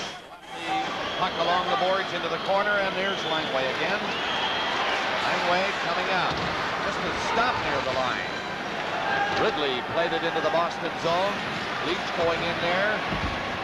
Couldn't find it. Burridge gets a long pass away. That's too far for Christian. Courtnall now. Coming up with Leach. Oh, got to the net to glove one and drop it down for Wesley, who clears the zone. Poulin on the puck near center. Up with Burridge. Takes the pass. Quick shot. You've got the left pad down to stop that shot. Leach. shoots one down the ice. A little over 5 minutes left of the third. Bruins is trying to be careful now. It is Bork. He nearly got caught. Got rid of the puck in time. Johansson slammed it back in. Far side. Malte overskates it. Don Sweeney. He stopped in front. A backhander by Palanca. Weak one hit Bork. Stopped at the line. Stevens drilled it. That was blocked. Bruins keep covering. Stevens going back to the net. Put it out front. And Ray Bork is on it to clear the zone. 4:35 left in the third period. Boston 3. Washington 2. Caps coming in. Hunter knocked out. And 18,000 wanted a penalty. The play goes right on. Into the corner again. Bruce trying to center it. Miller on the puck. Bumped by Carter. Sheehy takes a shot. That's deflected in front of the net. Bruce is back at the goal. Falling on it is Gary. It comes loose to Sheehy. He took another shot that missed by 3 feet. Langway slapped it in along the board. Another chance. And that shot is off the stick by Bruce. Penalty coming up. It's against Boston. And maybe there'll be another penalty after the first one. We'll see. Denny Morrell dances away from the goal area. And Hunter is starting back this way. He's going for slashing. And that is the only penalty. Just the one. Hunter for slashing.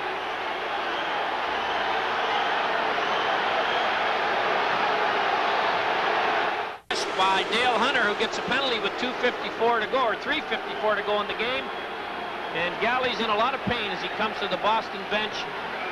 Hunter and Galley colliding in the corner to the right of Andy Moog, and Hunter laying the wood on Galley and takes a penalty. Now watch this right here. I'd say this is a slash. Should be 5 minutes. Hunter's going to say that he hit his stick, not his hand, but Galley's going to say, no, you didn't. You heard about two-handers. You just saw one there. A home run swing, if you ever saw one. On Galley. Now remember, Beers, one of the 6 Boston defensemen's gone, and now Galley looks like he's in a fair amount of pain. You wonder whether he can play any of the last 6 seconds less than 4 minutes. Boston's pleading for a major penalty on it. They're not going to get that. And after the Caps kill this penalty off, if they're successful, they'll have a minute and 56 seconds. 54 seconds. All right, close. Close enough. To see if they can tie this game up. Not a great penalty by Dale Hunter. We all like Dale Hunter's enthusiasm and his determination, but his thinking got blocked out, I think, a little bit in that play. Two-hander by Hunter. A minor penalty to Hunter. And the Bruins have a chance to ice it now for sure. Man advantage. They're leading 3-2. Time running out of the season for the Washington Capitals. Neely, 2 goals tonight in his own zone. Leaves it for Prop. He backs up. Bruins can't get it out. Now Langley has to drop back to center ice. Gives it to Stevens. He lifts a high one into the Boston end. In the penalty. 1:20 remaining. In the third. 3:15 remaining. Bork. With Wesley coming in. Down to center ice and coming in is Cruz. Stop. Rebound. Bergen took a swing at it and just missed. Bruins back in. On this power play, Janney Paul. In front of the net. Neely fighting for it. And Janney has been hurt now. Janney ran into the stick of Neil Sheehy. The referee, Denny Morrell, watched the whole thing and didn't feel a penalty should be given, I don't think. Janney wears a visor, but that stick seemed to come up underneath it. And Morrell has made no... Here is one-on-one Sheehy trying to take Janney on. And Janney falls, really, into the shaft of Sheehy's stick. see why Morrell decided not to call a penalty on it. 54 seconds left in the penalty to Hunter of Washington. And 2:48 remaining in the third period in a 3-2 lead by the Boston Bruins. Neely, the second of the night, in 2:08 of this third period. Made it 3-1. Hunter got the Capitals close to 10:27. Janney is okay. Well, here it is again. Now watch Janney fall in right in the middle of the shaft of Sheehy's stick as he goes for the puck. And that delay will really help the Capitals. It allows their penalty killers to get a rest without taking a timeout. Janney seems to be all right.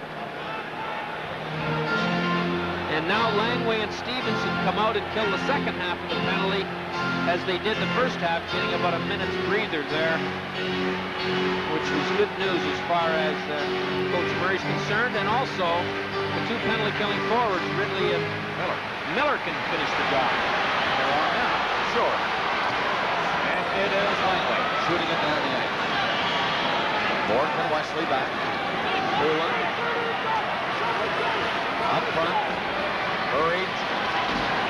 And that is Christian shooting it in. Burridge went in there.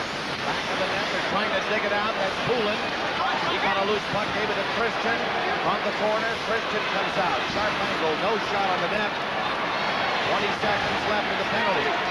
Stevens of the Capitals shoots it out. Banking it off the boards near center. 15 seconds remaining in the penalty in 2:08 in the third period. The Bruins leads by 1 here in Game 4. Neely up there with Burridge. Burridge coming in over skates, and Poulin saw that and lifted a backhander in there for Langway. But his stick was high, and they stopped the play. Now Ridley and Wesley are having words near center ice. Hunter is on the ice again, his penalty over. Ridley's complaining that Wesley hit him in the face with a stick. And it was well away from the high sticking violation, at least hitting the puck over your head by Langway, which caused the whistle. 1:52 to go in this third period. Boston ahead by 1. Boston Bruins will charter home. And the Washington Capitals hope that they're going tomorrow up to Boston for Game 5. Minute and 52 seconds away from canceling the trip. We'll keep an eye on Mike Hughes for you. Face-off is going to be inside the Washington blue line.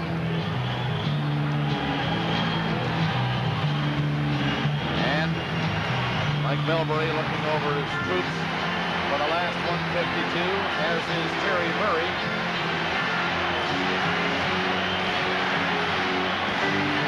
And now they're satisfied. Stevens will come on again. And Hunter, who has just served the slashing penalty, is on there for Washington. With Druce and Cordno. Carpenter, he's been sharp for the Bruins on these face-offs, comes out to take this one. And he wins it. Smartly to Bork, who shoots it in behind the net.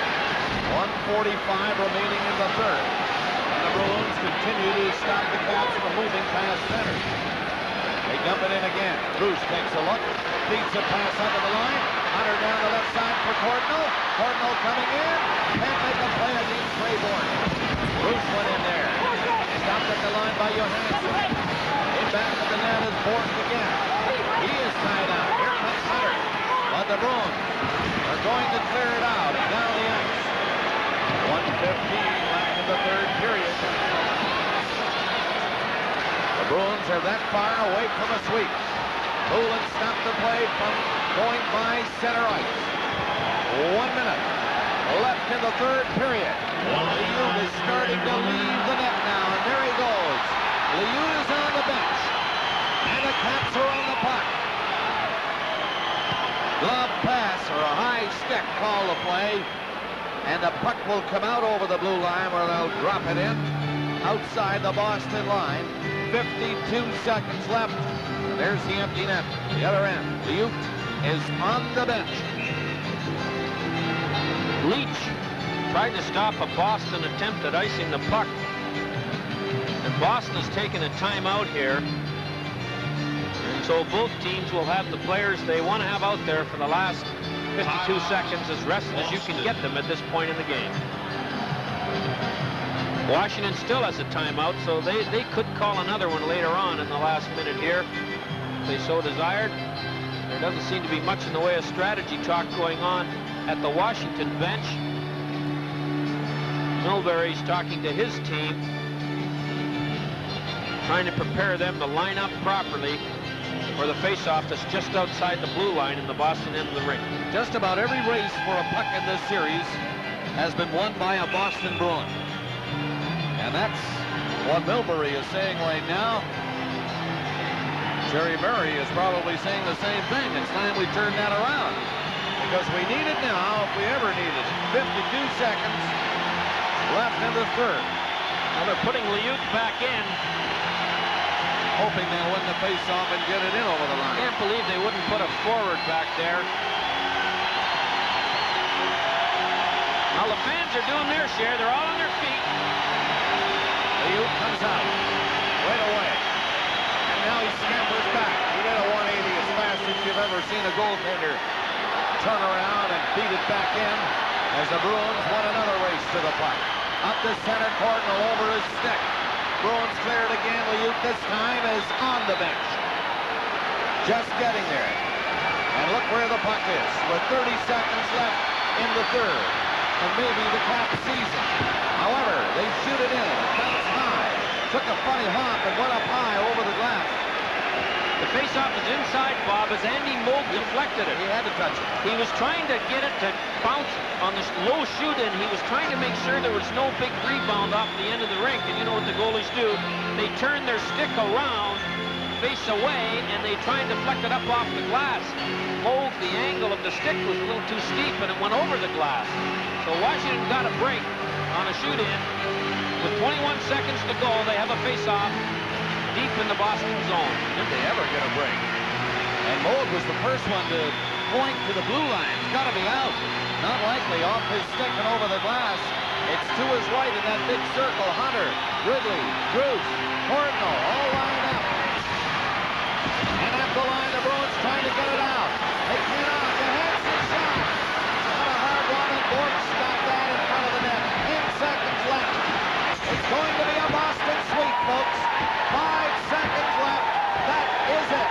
Boston goes on to the Stanley Cup final. Well, I know John Muckler and his Edmonton Oilers and Mike Keenan and his Chicago Blackhawks watch this game in Edmonton tonight. And whoever comes out of the West, you're going to have your hands full with this Boston team, because they would not allow the Washington Capitals right up to the last shift outwork them. And when you can't outwork your opponent, it's an awful difficult job to beat them.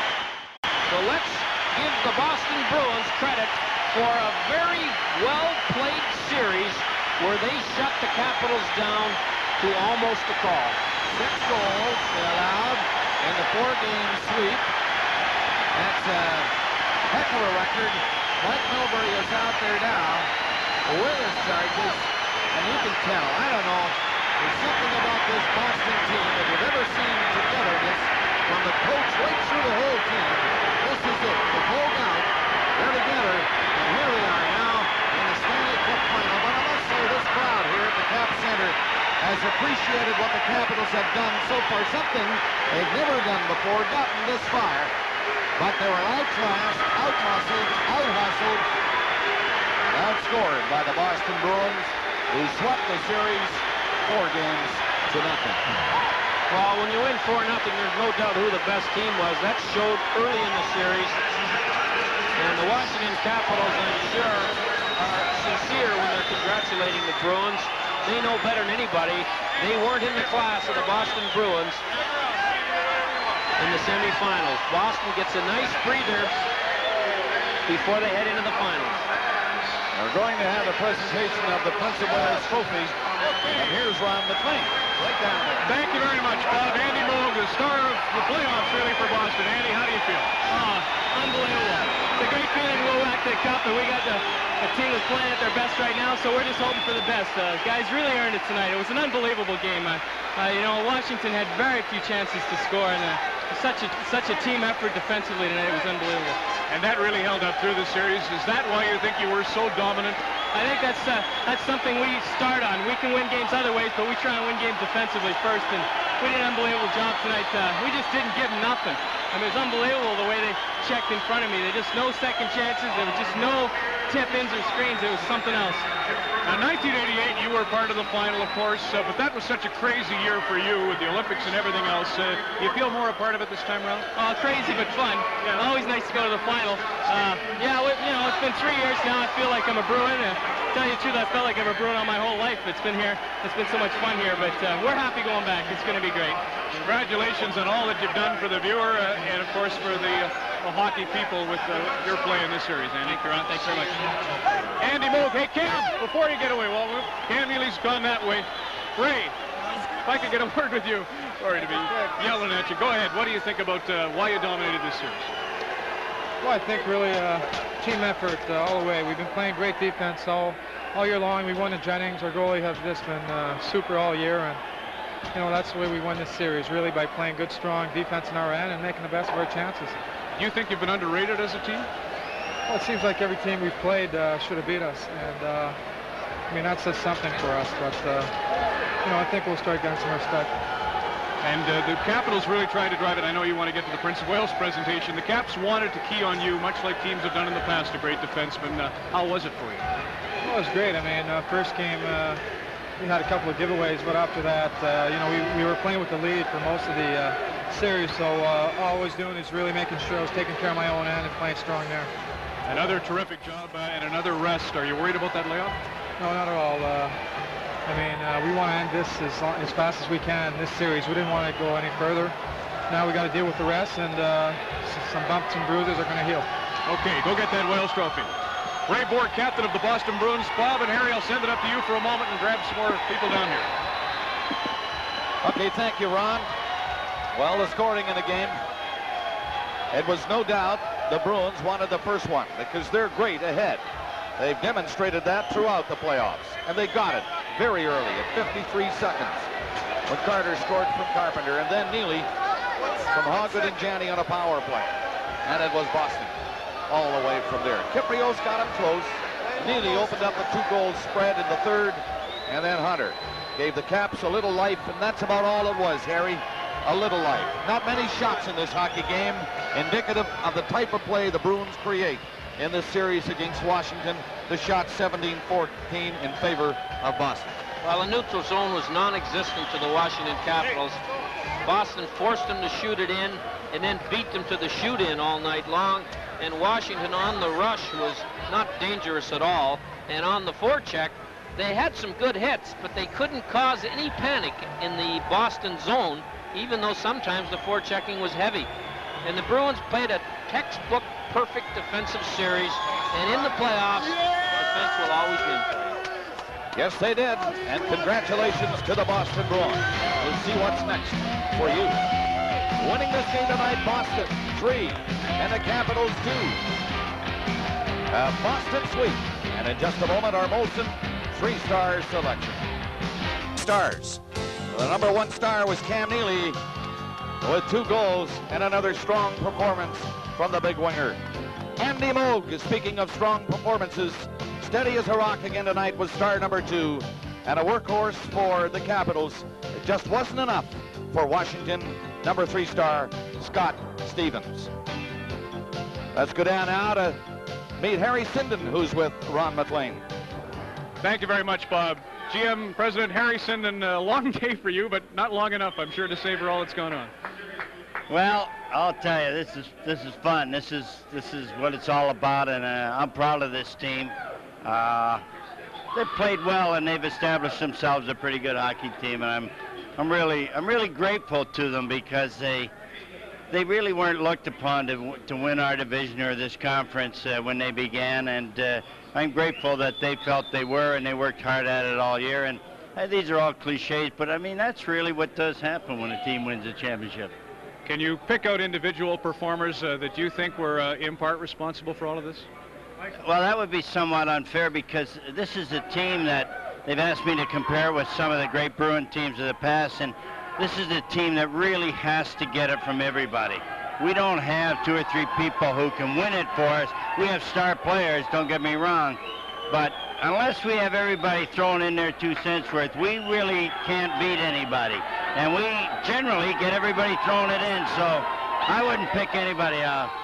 You came from so far back when you came to 1970 and won that Stanley Cup. That for a Boston fan was a real big moment. But for you as a Bruin, as a general manager, with the trades, with the signing of Mike Milbury, do you feel a real sense of gratification here? I feel awful good about this team because they've known from the beginning that they had to play within their limitations, and that, you know, teams like Calgary and Edmonton and Montreal might have possessed something they didn't have, but they could overcome it. And they've thrived on that thinking and that philosophy, and for that I give Mike and the players credit. Well, and you deserve plenty too, Harry. Congratulations. Thank you. Harrison, and I'm just going to move back here so that Cam doesn't ruin his skates. If you follow me around, he'll stay on the mat. The star of Coach's Corner here this evening with Lyndon Byers. You didn't do bad on the ice tonight, Cam, either. Congratulations. How do you feel about this? I feel great. You know, some of us have been here before, and you know, it's a great feeling, but I think a lot of us were satisfied with doing this last couple of years. It's something that you know, we set a goal for ourselves this year to win the Stanley Cup. So it's certainly a great feeling, but we still got another step to go. It really seems as though the Bruins were put to the ultimate test of patience in this series by Dale Hunter and your good buddy Craig Janney, who took a lot of shots. How did you maintain the discipline? Well, it's something that we've worked on all year, and it's worked for us. Our power play was you know, one of the best in the league this year, and it's won us a lot of hockey games playing with composure and playing with discipline. And we figured we could keep on doing that at playoffs. We knew they'd be coming at us a little harder, and with a little more stuff, and you know, we had to be a lot more stronger as far as our discipline was concerned, and we won some hockey games with their power play, and you know, that's how it was a little bit easier for us to take it. What about home ice advantage? First, the layoff. Are you worried about the 7 days, because it looks as if the Cup final can't begin earlier than next Wednesday, but you do start in your building?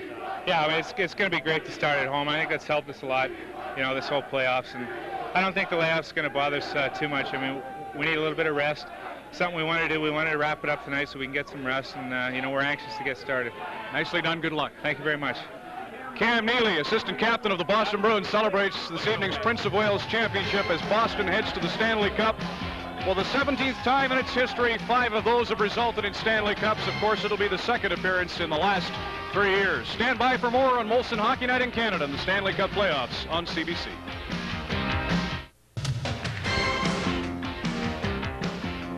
The Boston Bruins win 3-2 here at the Cap Center in Landover to clinch the series in 4 straight games. Boston required 7 to get by Hartford, but now get to the Stanley Cup final in 9 games. And there is the presentation of the Prince of Wales Championship Trophy to the Boston Bruins ensemble. Ray Bork accepts from legal counsel Gil Stein. And Don? Well, the best team won. There's no doubt about that. I think a lot of people are surprised at the sweep. I don't think Washington should feel ashamed. I thought they played pretty good. It was a lot of 1 goals, and with Cicerelli out and Hatcher out, it'd be the same thing as Bork and Neely were out. So they did pretty good, but they were not going to win. I'm glad they didn't win. All they do this last game prolong the agony.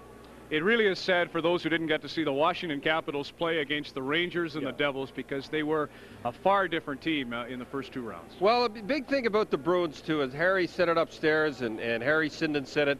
They never quit, and I've said it, in the corners, bang. You should go out there and stand by the boards. It's something to behold. They claw and grab, and they never quit. And I think Edmonton's going to have a tough time against them. Any team's going to have a tough time because they're going to open up in the Boston Garden. Moog, I mean, you know, one bad goal so far in the playoffs. It's going to be brutal to score against this guy. And what the Bruins do very good is when you get the shot at the point, everybody goes for the front of the net. You can never get it through. You want to go to the side, okay, but you'll never get it through. There was some bad news this evening, of course, in that Bob Beers sustained that broken bone over his right knee, and we're not sure how Gary Galley's leg is. He's playing with a brace that was designed in Boston and really worked for him, but by and large, they do have time to rest. They came into this series, I thought, in the first 2 periods against Washington a little slow. How can they combat that? Well, don't worry about Mike getting them going. There'd be no problem about that. Going in, maybe in the semifinals, maybe something like that, you could be a little lax. But you need no motivation at all to get ready for the finals. Don't worry, everybody will be ready for that one. What could you possibly do to try and beat Boston? I don't know what you can do. I think you can't, no sense in hitting them, because the harder you hit them, the harder they come back. I don't know what you can do. Try to keep away from the penalties, because their power play kills you. They get in front of the net, and Cam Neely, that pass by Prop, I mean, Prop's not one of my favorite guys. You know, he wears the shield in Philly and all that stuff. But what a pass in his knees, backhand across the front. It looks like a team of destiny. It looks like they cannot lose. Every time you get near to them, they'll pop in a goal on you. They're a tough team. They're tough in the sense that they don't fight and everything like that, but they're always there. They block shots. There's no guys pulling the flamingo out there, I'll tell you that. It's almost as though you've been looking for a reason to find something wrong with Boston, and that just does not exist. Briefly looking ahead to tomorrow night, the Hawks and the Oilers, what do you see happening from here in that series? Well, they've got to get some more shots. Edmonton's got to get some more shots, and again, never count out Keenan. I mean, he's playing Russian roulette with those goalies, and it's backfired on the last time, but never count them out. That's a great series. Are we going out there? Yeah, eventually, I think to Chicago. The winner of that one gets to meet Boston, and I know you'll love kicking off the Stanley Cup final at the Garden. So the final score tonight, 3-2. The Bruins win the series 4-0. Back to wrap on Molson Hockey Night in Canada after this.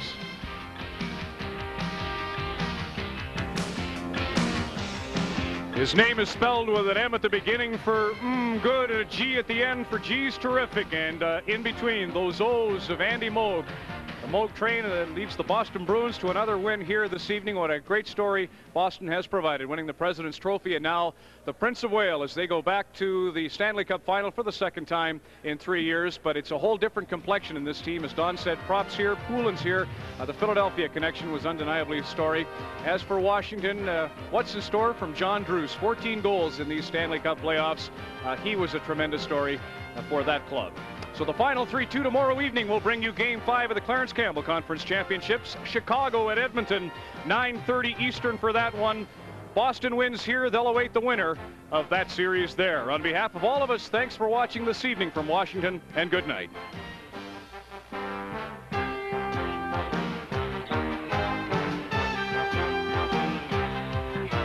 Molson Hockey Night in Canada on CBC was brought to you by Molson Export. Nothing halfway about it. X says it all. By Esso, makers of high-performance Esso Supreme gasoline. And by Pepsi. It's got what it takes. The head of TV Network Sports is Alan Clark. The emotional squad, these Bruins, who dominated Washington and swept them in 4 games. In the 240 minutes of the series, Washington led only 3 minutes and 26 seconds, and that was in the very first game. Let's get some other thoughts on this series, first with Bill Clement. Well, Mike, I think I'll talk about the Boston Bruins. We talked about some keys, and we have to start with the play of Andy Moog. I mean, goaltending in the playoffs is always one of the keys, and when you take a look at Andy's numbers, he allowed a total of 6 goals in 4 games. That means his goals against average was 1.5. He was definitely a key to victory here against the Washington Caps. Another one of the keys, and I start talking about this in October, maybe November, it's team defense. It's the ability to keep the puck out of your net. Well, Andy Moog was a big part of that, but also the people that played in front of him played an inspired defense. That's why they were ranked #1 in the regular season. I think the third key was discipline for the Boston Bruins. I mean, they turned the other cheek so many times that they're bruised and battered, and they lost a lot of the battles, but they won the war because Mike Milbury has these guys understanding that revenge comes in the form of victory and not in the form of retaliation. So the Bruins are going to be tough in the finals. With more thoughts on the Washington Capitals' perspective on this series, let's join John Davidson. John? You know, we talked a lot about the players and how well they played, the discipline they showed, but I think Boston, you have to go back to the beginning of the season. The new head coach, Mike Milbury, had words for his team. He didn't want a team that was going to play roughshod, that was going to go out and start fights before the puck was dropped on face-offs and start things after whistles. The team was the second least penalized team in the league, team that was #1 on defense, and you have to look to Boston to have a tremendous final. It should be a lot of fun. The Boston Bruins look very, very sharp. Let's go to you, Jigs. Well, John, the guy that I think of tonight is General Manager Harry Sinden, who's waited very patiently, put together a team, and 3 acquisitions during the season. 2 late from the Philadelphia Flyers, Brian Propp and Dave Poulin, and of course the acquisition of Dave Christian from the same Washington team. Is he a genius, or does he just pick the pockets of some other teams and put together a very, very good hockey team that, as I said before, will be a very forceful effort when it gets around to the Stanley Cup final? They are a good team. Mike Emmerich?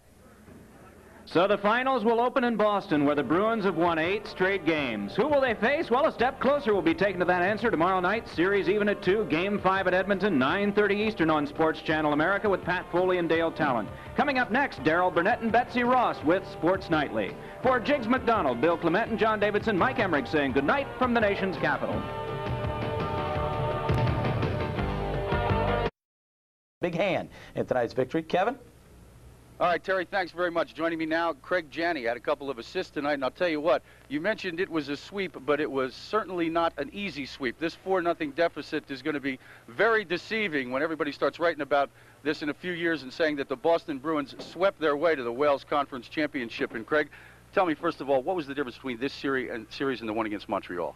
Well, it was the same type of series. I think we just got a lot more bounces, and unfortunately for Washington, they were missing 2 of their top players.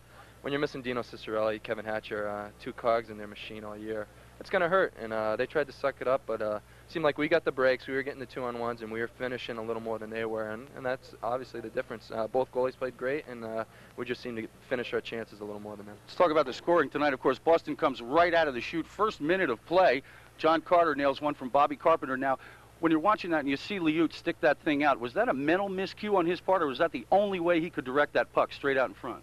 You'd have to ask Mike, but I think he just reacted and pushed it out, and that's what happened. And that's the game. The game's all reaction, and unfortunately for him in Washington, he made a bad decision, a bad reaction, and Johnny was able to snipe it home. Now, to the second goal of this game, Cam Neely parked right out in front. You and Haygood get the puck to him. On the power play, Courtnall was off for elbowing at the time. Now you take the 2-0 advantage, and you seem to be on a roll. They cut it to 2-1. Now, Neely gets another goal, this time from you and Brian Propp. You get the puck to Propp in the corner. Was that one of the most unbelievable centering passes you've ever seen? Unbelievable look by Proppy. That's why I want to congratulate him, not Cam, after the goal, even though Cam made a hell of a one-timer on a backhand, which you don't see. But Proppy made a great look to Cam, and that was a big goal for us. It's 2-1. I'm sure they're going to come out flying in the third, and we get a quick one on them and kind of put them back on their heels. So that was a big one. Cam, that's what he's known for, and that's what he gets paid the big bucks for, is to score big goals for us, and he's been doing it all year, and he continues. Now, in the third period, the Washington Capitals finally get one in the back of the net on you guys in the third period of play. That had been your period. It had been the key period throughout this series where you outplayed them in the final stanza every time. They cut it to 3-2. Now what do? Do you turn up the screws a little bit on defense, or you just sit back and really protect your goaltender? You'd like to say let's go attack, attack, attack, but everyone's human, and you want to protect that lead. Everyone starts watching the clock, and you're just trying to count down the minutes. And fortunately for us, we held on. Morgan made some big saves. We played some solid defense, which we've been doing the whole series and the whole playoffs, and then we were able to hold on and get a nice win and hopefully get some nice rest before we have to face someone.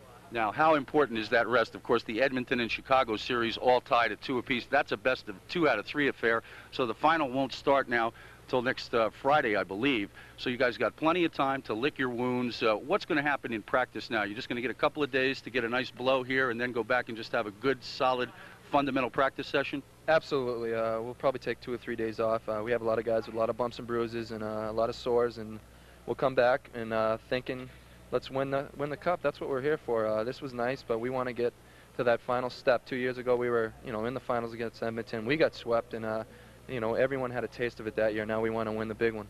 So it would be sweet if you wound up facing Edmonton again with a chance to return the favor.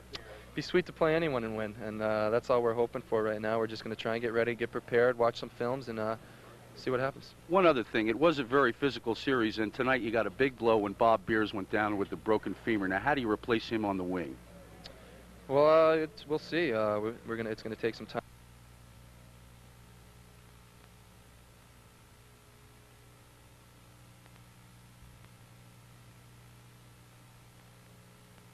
All right, obviously we're having some audio problems there, but we'll try to correct that. Check in with Kevin in a minute or two, but right now we're going to take a break. When we come back, more stuff.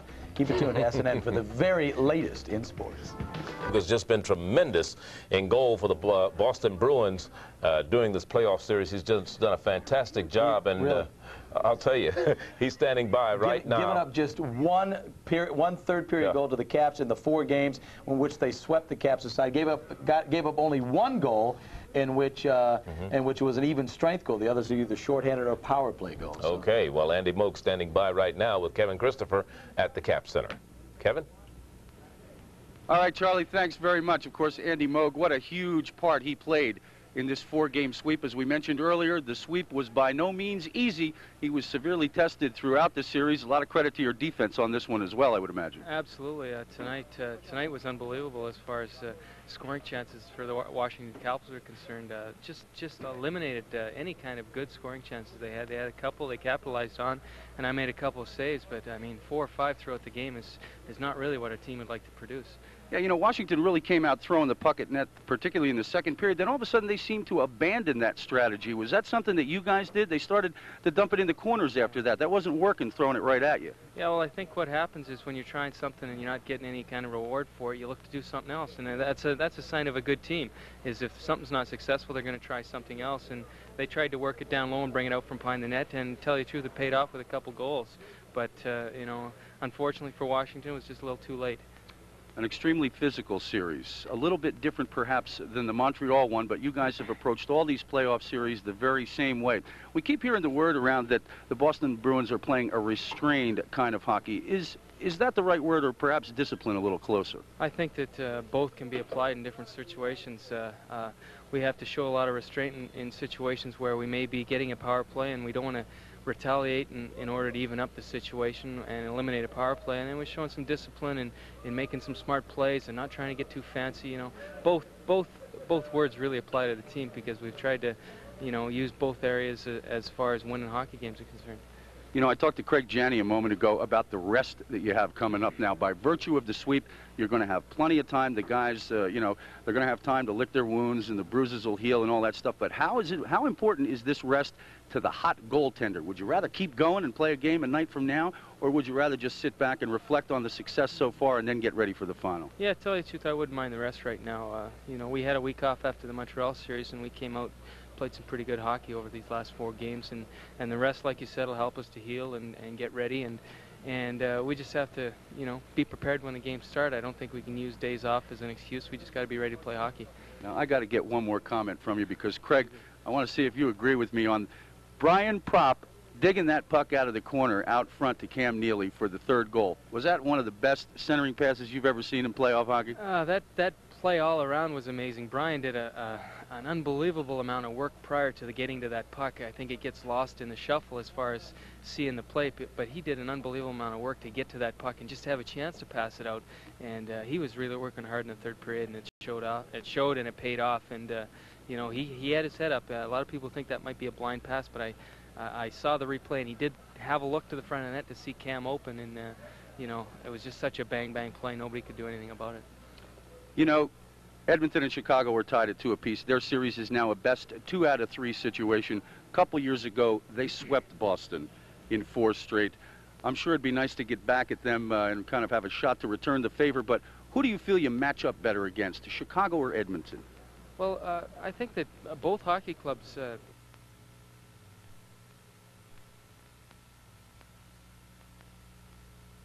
teams have explosive offenses, and that's something that they've won hockey games with throughout the season. They've got a lot of scoring and a lot of ability to put the puck in the net, but right now they're trying to win it on sound defense and being opportunistic and taking advantage of the other team's mistakes. So I think both teams are very similar. Maybe that's why they're having such a battle in that series, is they both play the same style. All right, Andy Moog, here's a guy who's got a goals against average in the playoffs of less than a deuce. And he was also, of course, one of our SNN BMW Athletes of the Week. He keeps this up, he's going to win the car at the end of the year. Let's go back to you guys at the studio.